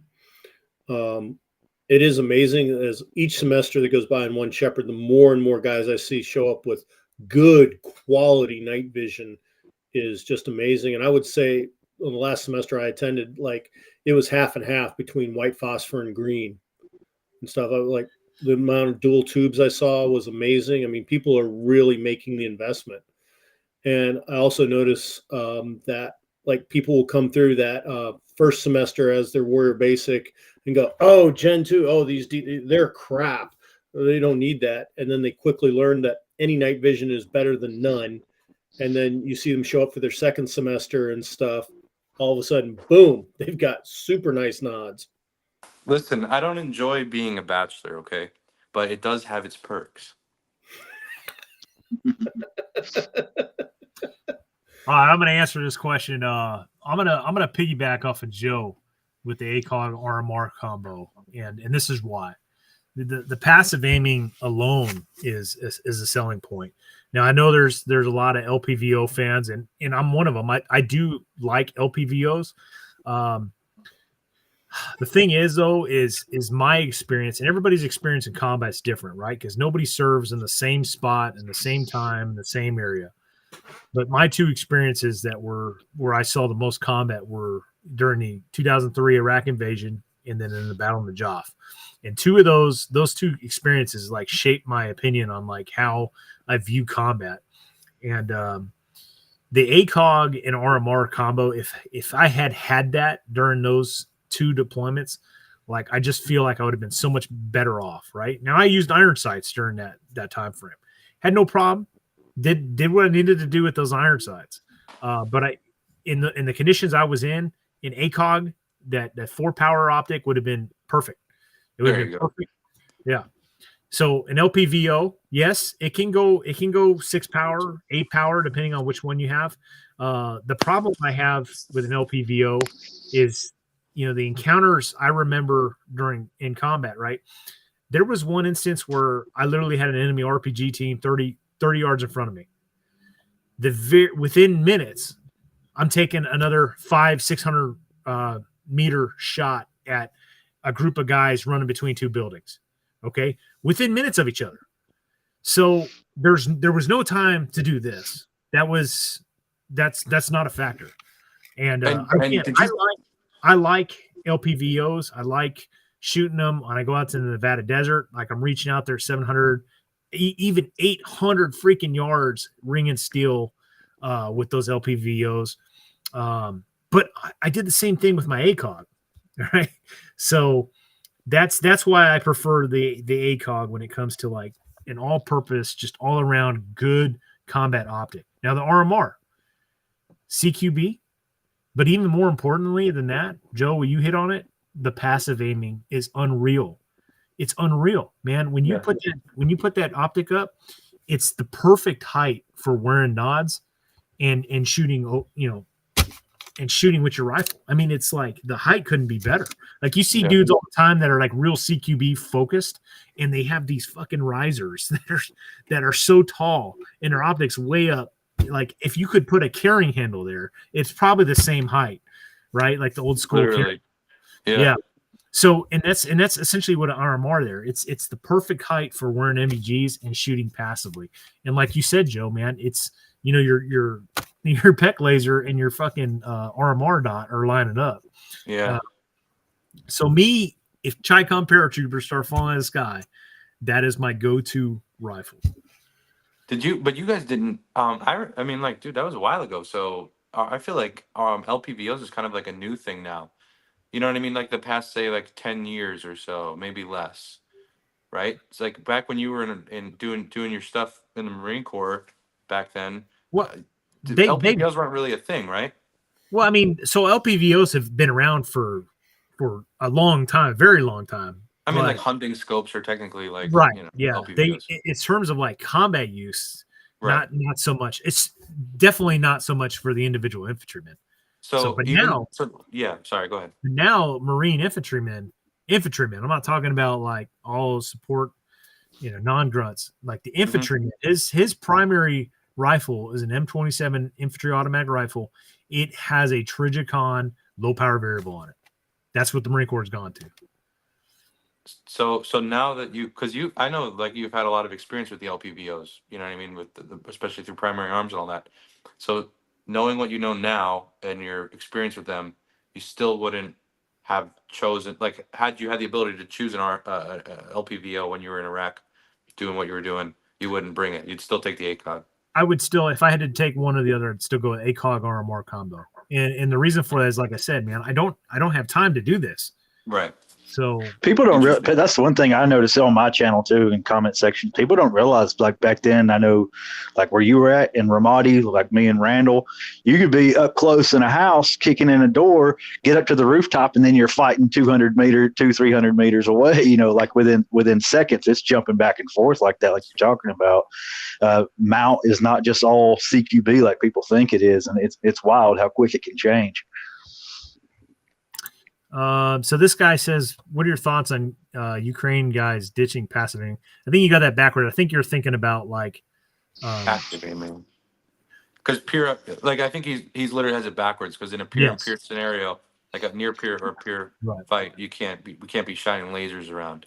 Right. Yeah, that's what he's trying to say. So passive aiming is when you're looking through your optic, and your optic, like you have an optic that works in conjunction with your NVG. So you're literally looking through your optic, or you're looking through your NVG, and you see the reticle through that optic.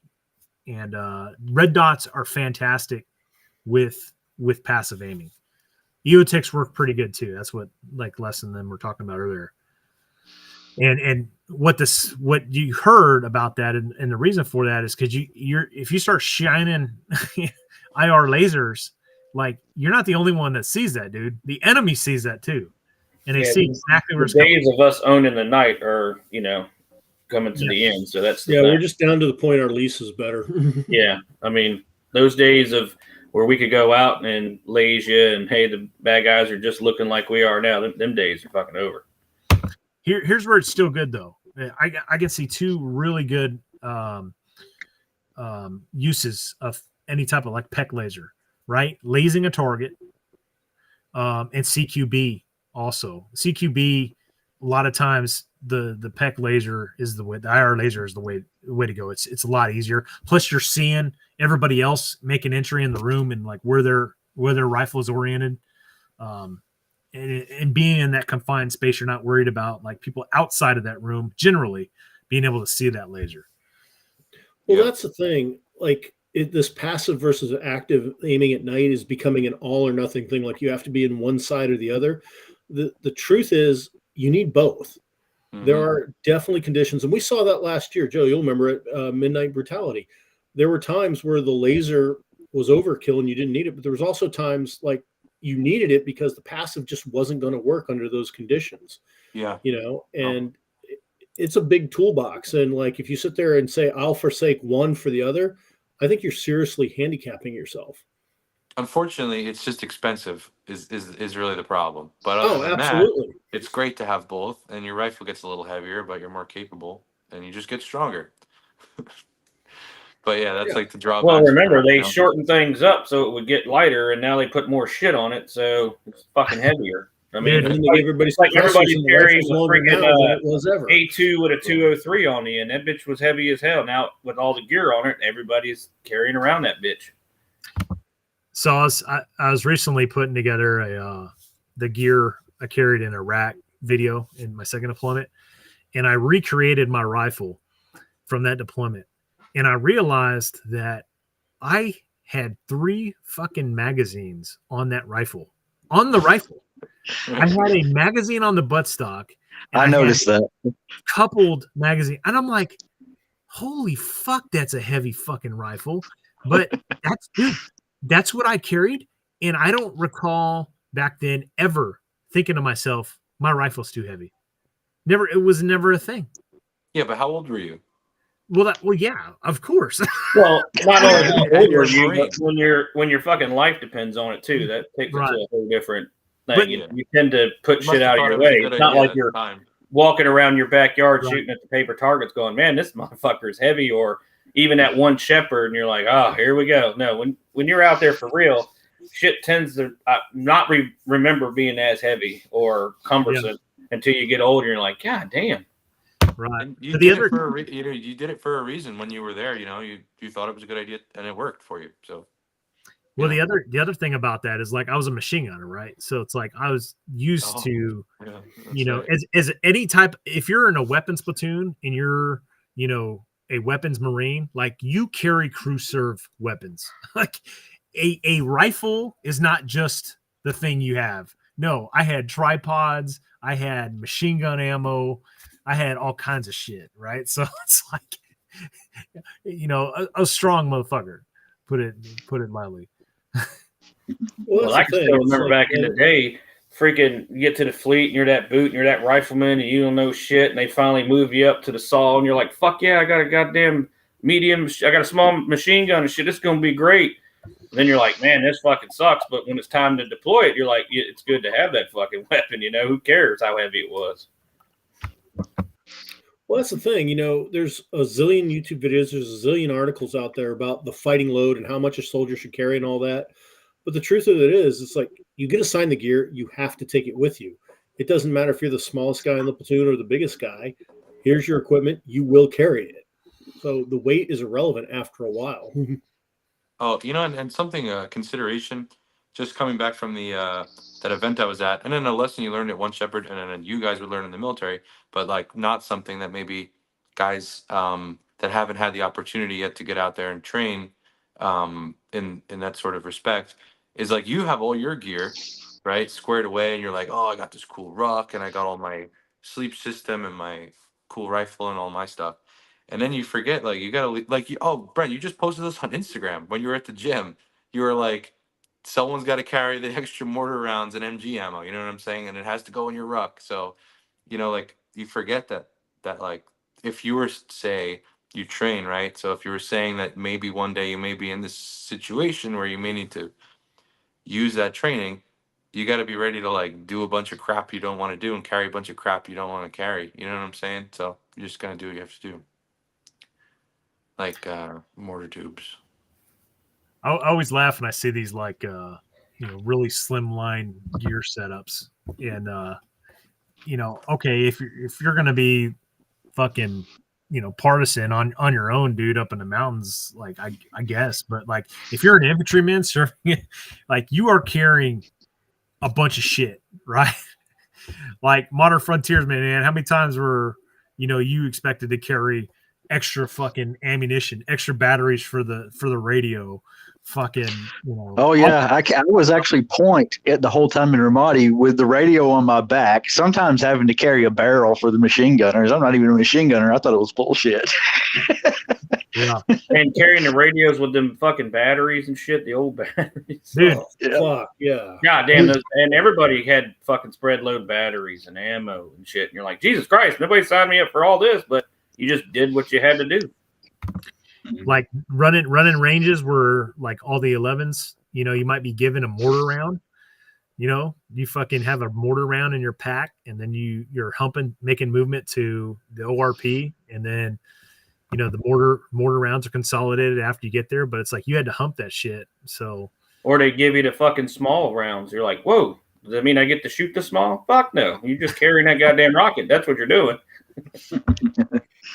I remember us carrying around a law in Ramadi, which was wild. I thought.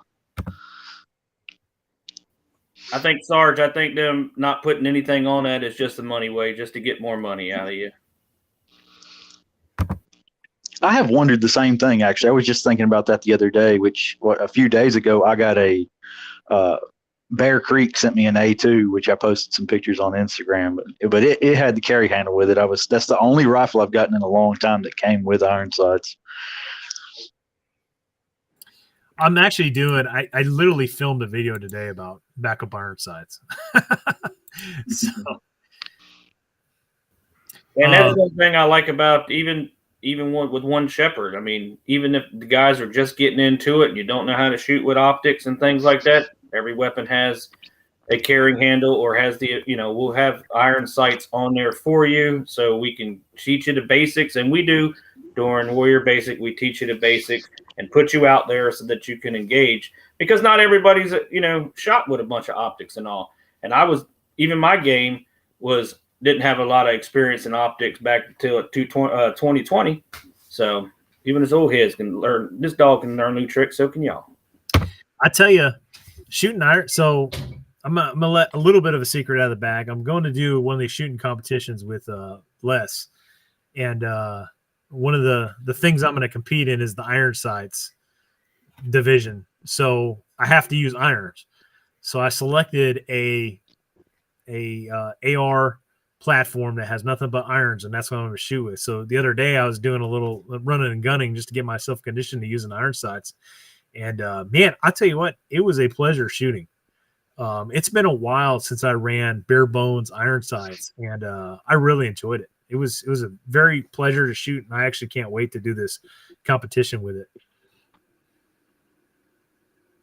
You are going to have a blast, Brent. Trust me on that one. Where is it, Les? No, the one that's in. Yeah, that's OPSEC right now, man. I always find that with all gear, pretty much in general. Like I'll try like the newest and coolest, greatest technology and stuff, and I always end up going back down to the basics. Like I would much rather roll with that slick rifle with the iron sights and my deuce gear than any of this other new stuff that's always coming out. Brent's got a museum back there. He can put all his extra gear, but guys like me, my wife keeps saying, God, you keep buying new shit and then you use it one time and never. I'm like, I'm just trying new shit, but keep going back to the old trusted stuff. Yeah. Just so you guys know, the ACOG fits inside the carrying handle of the old A2 carrying handle. So it's like if you were to take that mount off, that ACOG will slide right in there. You just need the little screw that goes underneath. I don't know. I've never shot an ACOG on top of a carrying handle. Obviously, guys had that. I would imagine that it's a lot higher, so you're not going to get as good, cheek weld and stuff on the stock unless you had some sort of riser or something. But those dudes ran that all the time, and they never seemed to have an issue. So you kind of just adjust to what you have. You know what I mean? So I never heard those dudes ever complain about that stuff. And to be quite frank, a lot of the stuff that people complain about on like social media and shit, like are non-issues. Well, yeah, that's the thing. I ran a few competitions with an ACOG mounted on a carry handle on my A2, and it helped. It didn't make anything worse, that's for sure. The only problem I found it to be was at extremely close targets. Your sight over bore offset was so high, it caught me up a few things there where I had to make headshots, and then I was like putting them right here on the chest, so I got no points for that hit. But other than that, that's the only problem I ever encountered with doing it. So if you're going to mount your ACOG on a carrying handle, go for it. It'll only make it better. Hello. You all right, Joe? Yeah, man. I don't know. They're somebody. Commies are after Joe hard tonight. I'm good. I'm just chilling with my blanket. You seen this? You seen They finally found where he's at since he moved. That's the problem. So my buddy sent me one of these blankets with it's got like RPGs on it. That's a M2. Goddamn natural life.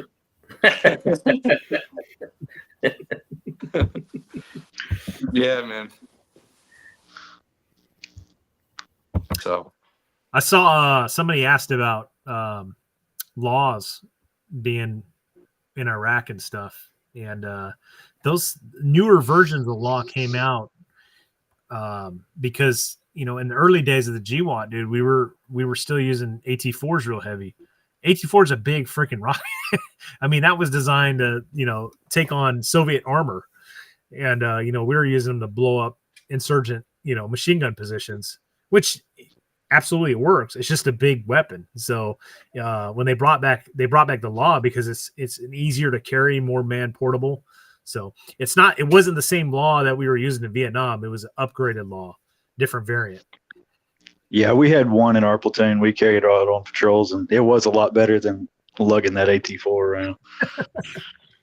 I had a picture when I was doing the video the other day. I had a picture of a devil dog. He's got that AT4. I mean, you can just see it's just like the size of the body. People do look kind of funny running around with them things on their back. It's a cumbersome son of a bitch, but it is fun to shoot. Yeah. I actually got my inert one hanging right next to me, but I can't pull it down because I don't know if YouTube would consider that a weapon on a live stream. Yeah. Don't even I got kicked off the other day for that. Yeah. I did, yeah. I was listening to Frontiersman when he was talking with old boy, and they were talking about the weapons thing, and I'm like, oh, I guess good thing we didn't have them like we were before, where they were all sitting behind us and shit. From my experiences, they can be displayed behind you. You just can't handle them. Just can't hold I grabbed the AK and held it up, and then boom, gone. Oh, really? Yeah. A certain round thing that it goes inside somewhere and things go up this way. You know, all them fucking rules. I think that there's a reason for that. It's not a bad reason. It's a good reason. Well, yeah, well, because Yeah. what was happening is Yeah. somebody would like Yeah. go on a mass murder and Right. live stream their shit. But People Yeah. commit suicide live. Yeah, I've a lot of seen. people Yeah, do that. yeah. Yeah. all the Weird. shit that I want to Ugh. do on the channel, everything I think I'm like, I'm never gonna make a penny on this bitch. Never. You got a young devil dog in here. Hoorah! Happy Oaken 11 Day, dude. Yeah. Whoa, yo. So it's really cool. I didn't even know. So I actually talked to him earlier today on the phone. Renaissance Marine. I don't know if you guys ever watch his. He's got a YouTube channel. Mhm. Old time Marine, real good dude. But he had sent me 2 vials of. Yep, there's one. He sent me this. You guys can read that. Wow. Iwo Jima. Yeah. So he sent me 2 of these, right? And he's It's like, really black. That's crazy. he goes, keep one for yourself and send one to, or give one to a young Marine. He's like, I know you'll find one. So Chris Reed popped in my mind right away, and I was like, I'm gonna send this to him. So I put it in an envelope, right? And I put a little card in there. It said, "Call me Boot when you get this." I sent it to him. Well, Chris goes to 29 Palms for ITX. For you use it, don't know. ITX is what CAX used to be, but it's obviously a little bit different. They do a lot more other stuff, but it's really long. You're there for like a month. But he just got back recently and just got that today. So he called me up on the phone and told me. I was like, "Hey, dude, freaking, you need to tell Renaissance Marine you got that." So CAX. I enjoyed that. Other than it being extremely cold out there, CAX was fun. Yeah, CAX is a good time, but yeah, you go out there in the winter, it's cold as a bitch out there at 29 Palms too, buddy. Cold. Dude. We were out there in January and it was terrible. My face was like cracking open and bleeding.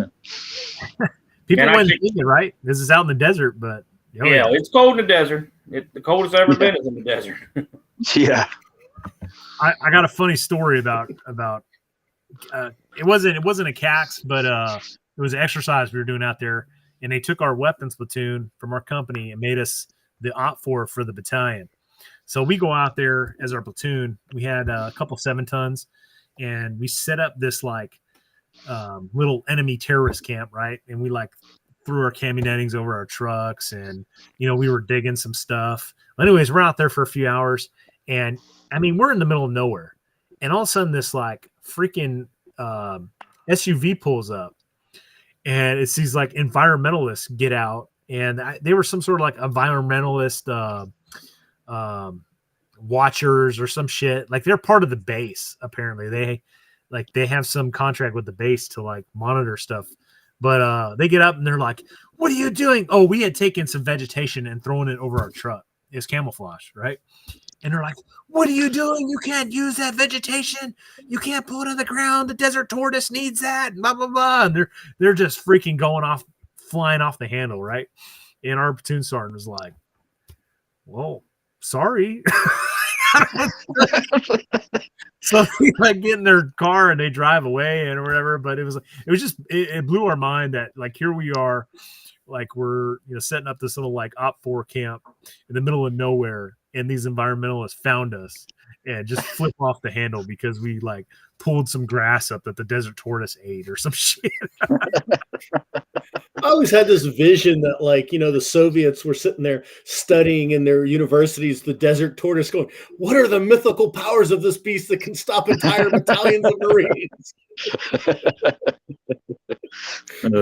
Always had this image of a Soviet spy sneaking out in the desert to capture one to smuggle back to Moscow so they could study its powers, because nothing stops Marines like a desert tortoise. I remember at CAX training and breaching houses by running Amtrak into them. You ever experienced that? You ever done that?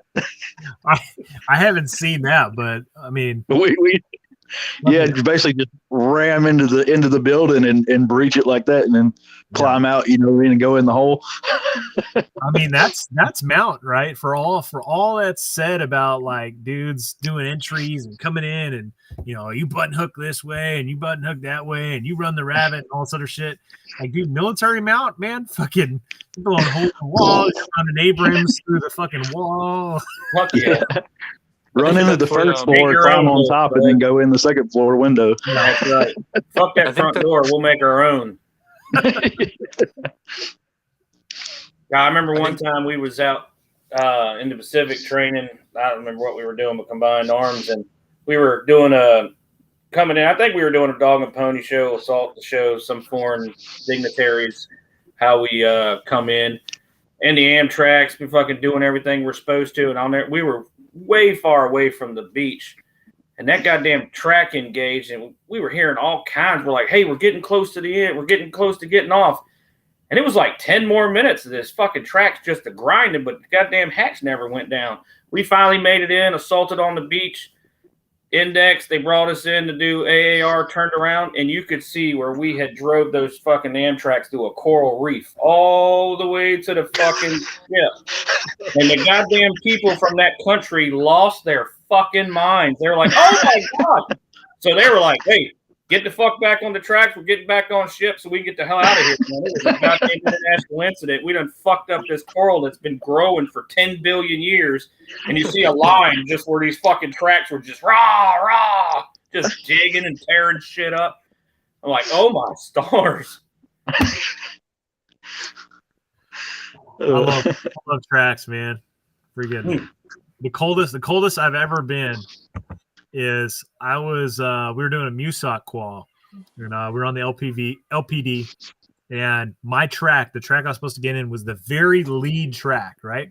So for those of you that don't know, they keep the tracks in what's called a well deck inside the LPD. They have to flood the well deck, and then they open up the freaking ship, and then you drive out of the ship into the fucking water, right?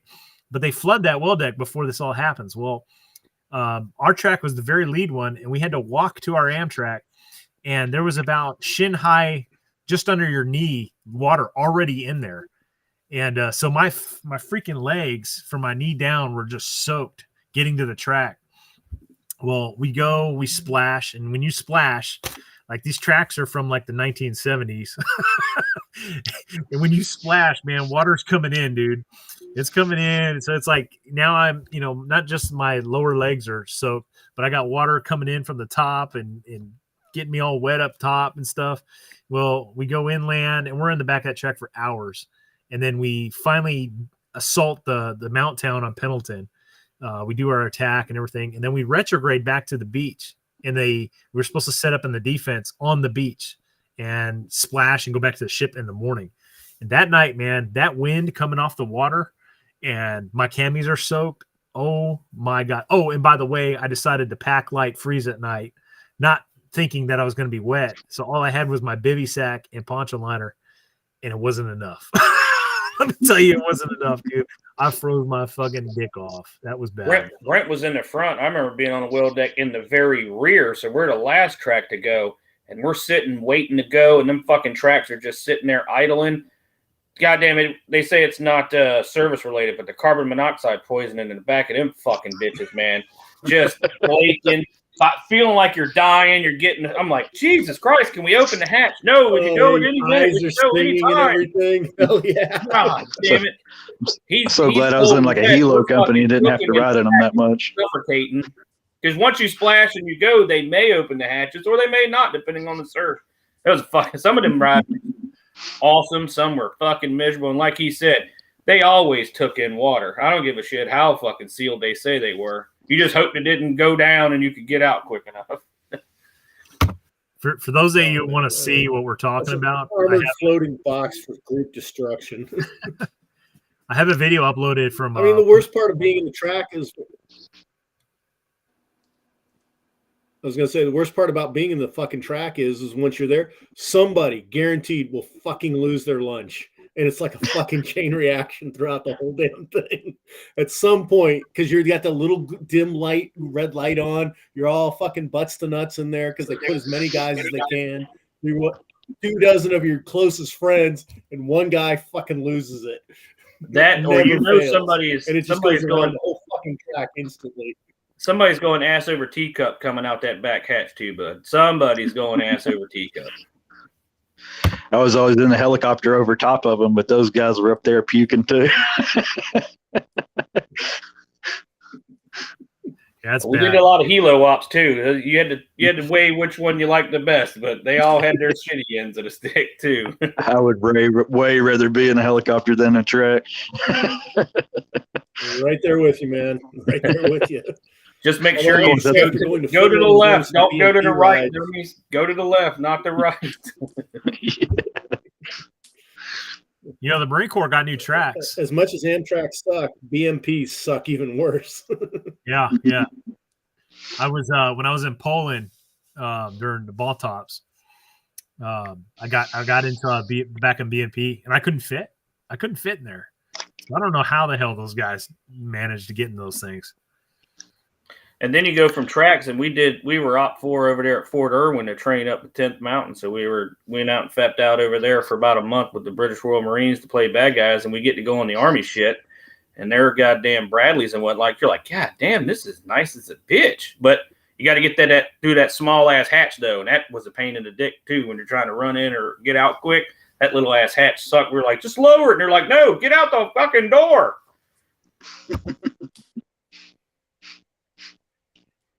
Yeah, we used to do that on 53s too. Like come in and the grunts expecting the ramp go, and we just drop the crew door and go, out you go, guys. And we'd lift off. And there literally would be a pile of bodies right there. They're all piled on top of each other. We were evil and mean.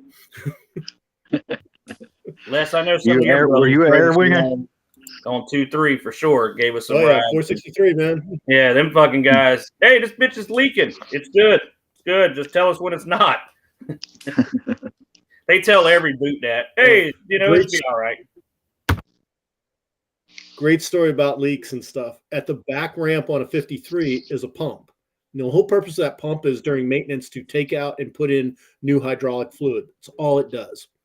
So one time we're doing this flight over to the Big Island from K-Bay, and the crew chief gets on the bird and he tells the pilot, drop it down 20 feet. And and he runs to the back and he just pumps on the handle.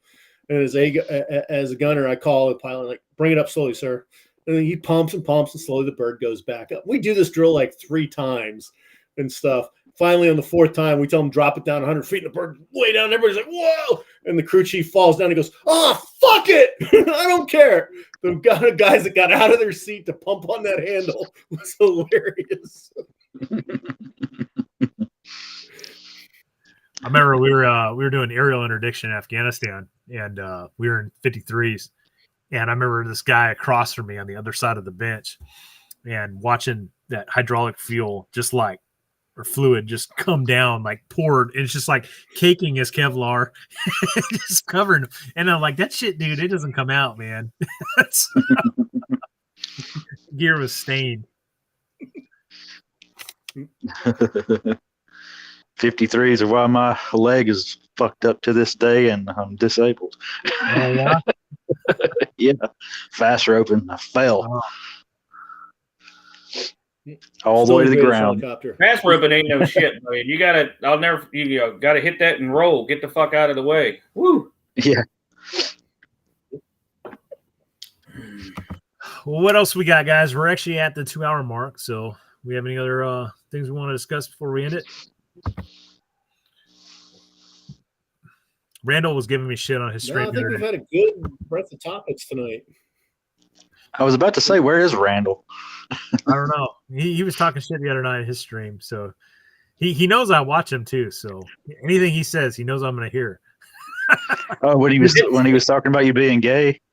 No, he goes, Brent only. He's like, Brent's gay. He only does 2-hour streams. Then he's got. Yeah. He's like, then he's got to use the piss or whatever. I'm like, dude, I don't do 2-hour streams because I have to take a piss after 2 hours. I can hold my piss. I've done it. I do 2-hour streams because I got old timers that need to go to bed. Nothing. I need to go to bed, honestly. That's the truth. I got Hey, like Doc. if Randall's in here right now, Randall, you need to answer my message, bro. I tell you, Randall's been putting out some freaking content lately too, boys. Like he's got a new video. Yeah, he's back in the States, so. Oh, is that what it is? He's on my next episode of Appalachian that I'm releasing tomorrow too. Oh, really? He's a new addition to the series. He's on it. In person or like with you or what? Well, yeah. Thanks to Movie Magic. Oh. You guys doing some Bill Stoker green screen stuff? Yeah. I've been getting really good at editing. So if you guys don't know what I'm talking about, I don't know if you guys watch Bill Stoker's channel, Stoker-matic. Yeah. Twice now he's put out a video and people accuse him of being in front of a green screen. And one of those was when we were at the Sear Challenge, Stoker went off and there's like this one point out there where Randall's place is. And it's like, it's beautiful, right? It's a big ledge and you like oversee the whole like training AO that we do the Sear Challenge at. And so that was his background. So Stoker's sitting there talking in front of that, right? And it's like a 20-30 minute video.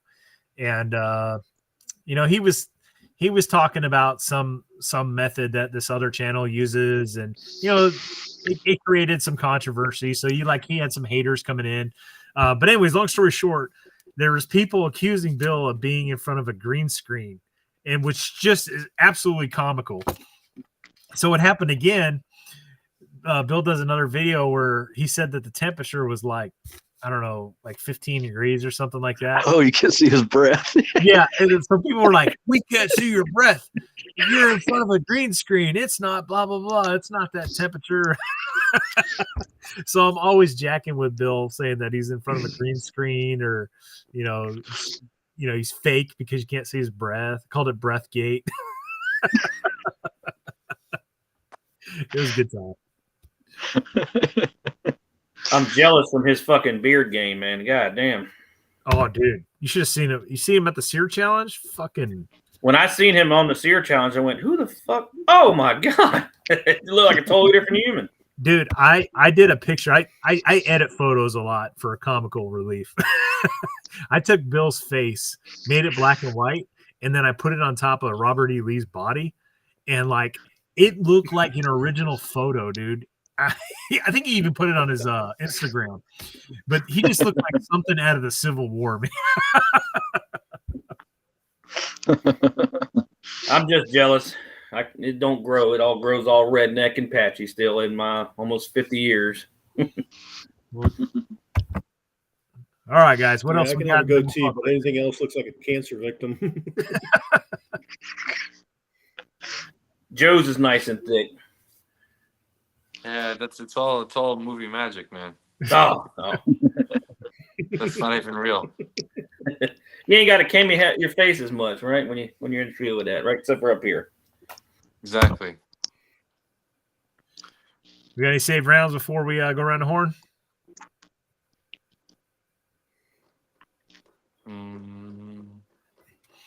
Nothing. All right, let's go around the horn and call it quits. Unless you get the con. All right. Well, like mentioned earlier in the broadcast, 2 weeks from now, Moons and Goons is coming out. Night Vision match. I will be having coverage of all 8 stages of that. It's going to be epic, so tune in for that. Later on this year, I'll be giving coverage of Woodland and Midnight Brutality, and then going overseas for matches in Slovenia and Finland, and I'll have coverage of that as well.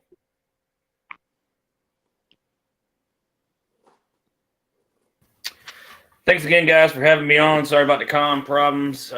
Good discussion tonight. It was all over. Had a good time telling stories and shooting the shit. Looked like we had a lot of good people over in the comments. Just, y'all stay safe out there. Keep training. And if you want to train with us here in April, there's still some spots open for Bravo 1 Shepherd.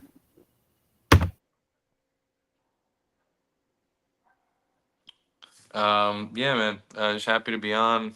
It was good talking to you guys. And all you dudes in the comments, man, just like keep it real. Don't watch the news too much. Get out and train. That's all I got. Hey, thanks for having me on again, Brent. I was super late again, but I made it, and I'll try to be on here on time the next time you invite me. But anybody's on here that's not subscribed to my channel, please subscribe. I got this new episode coming out of the Appalachian series, which is a post-apocalyptic story. This is episode 3, so head over there and you can catch up. Also, I do leather work.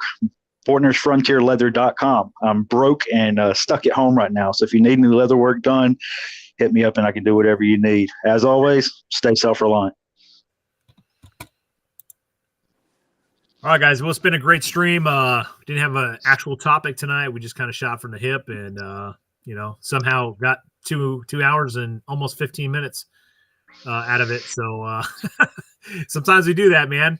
And I appreciate everybody jumping on. And I've got some good videos coming down the pipe. I'm not going to blow my cover here, but I've got a lot of projects I've been working on. Again, if you haven't seen the last video I uploaded, it covers the uniforms, gear, weapons, equipment that was used by Bravo 1-4 Marines during our 2004 Iraq invasion. That was a major video that I worked on for a long time. So if you guys can give it love, I'd appreciate it. So, but stay tuned. Does anybody have any save rounds?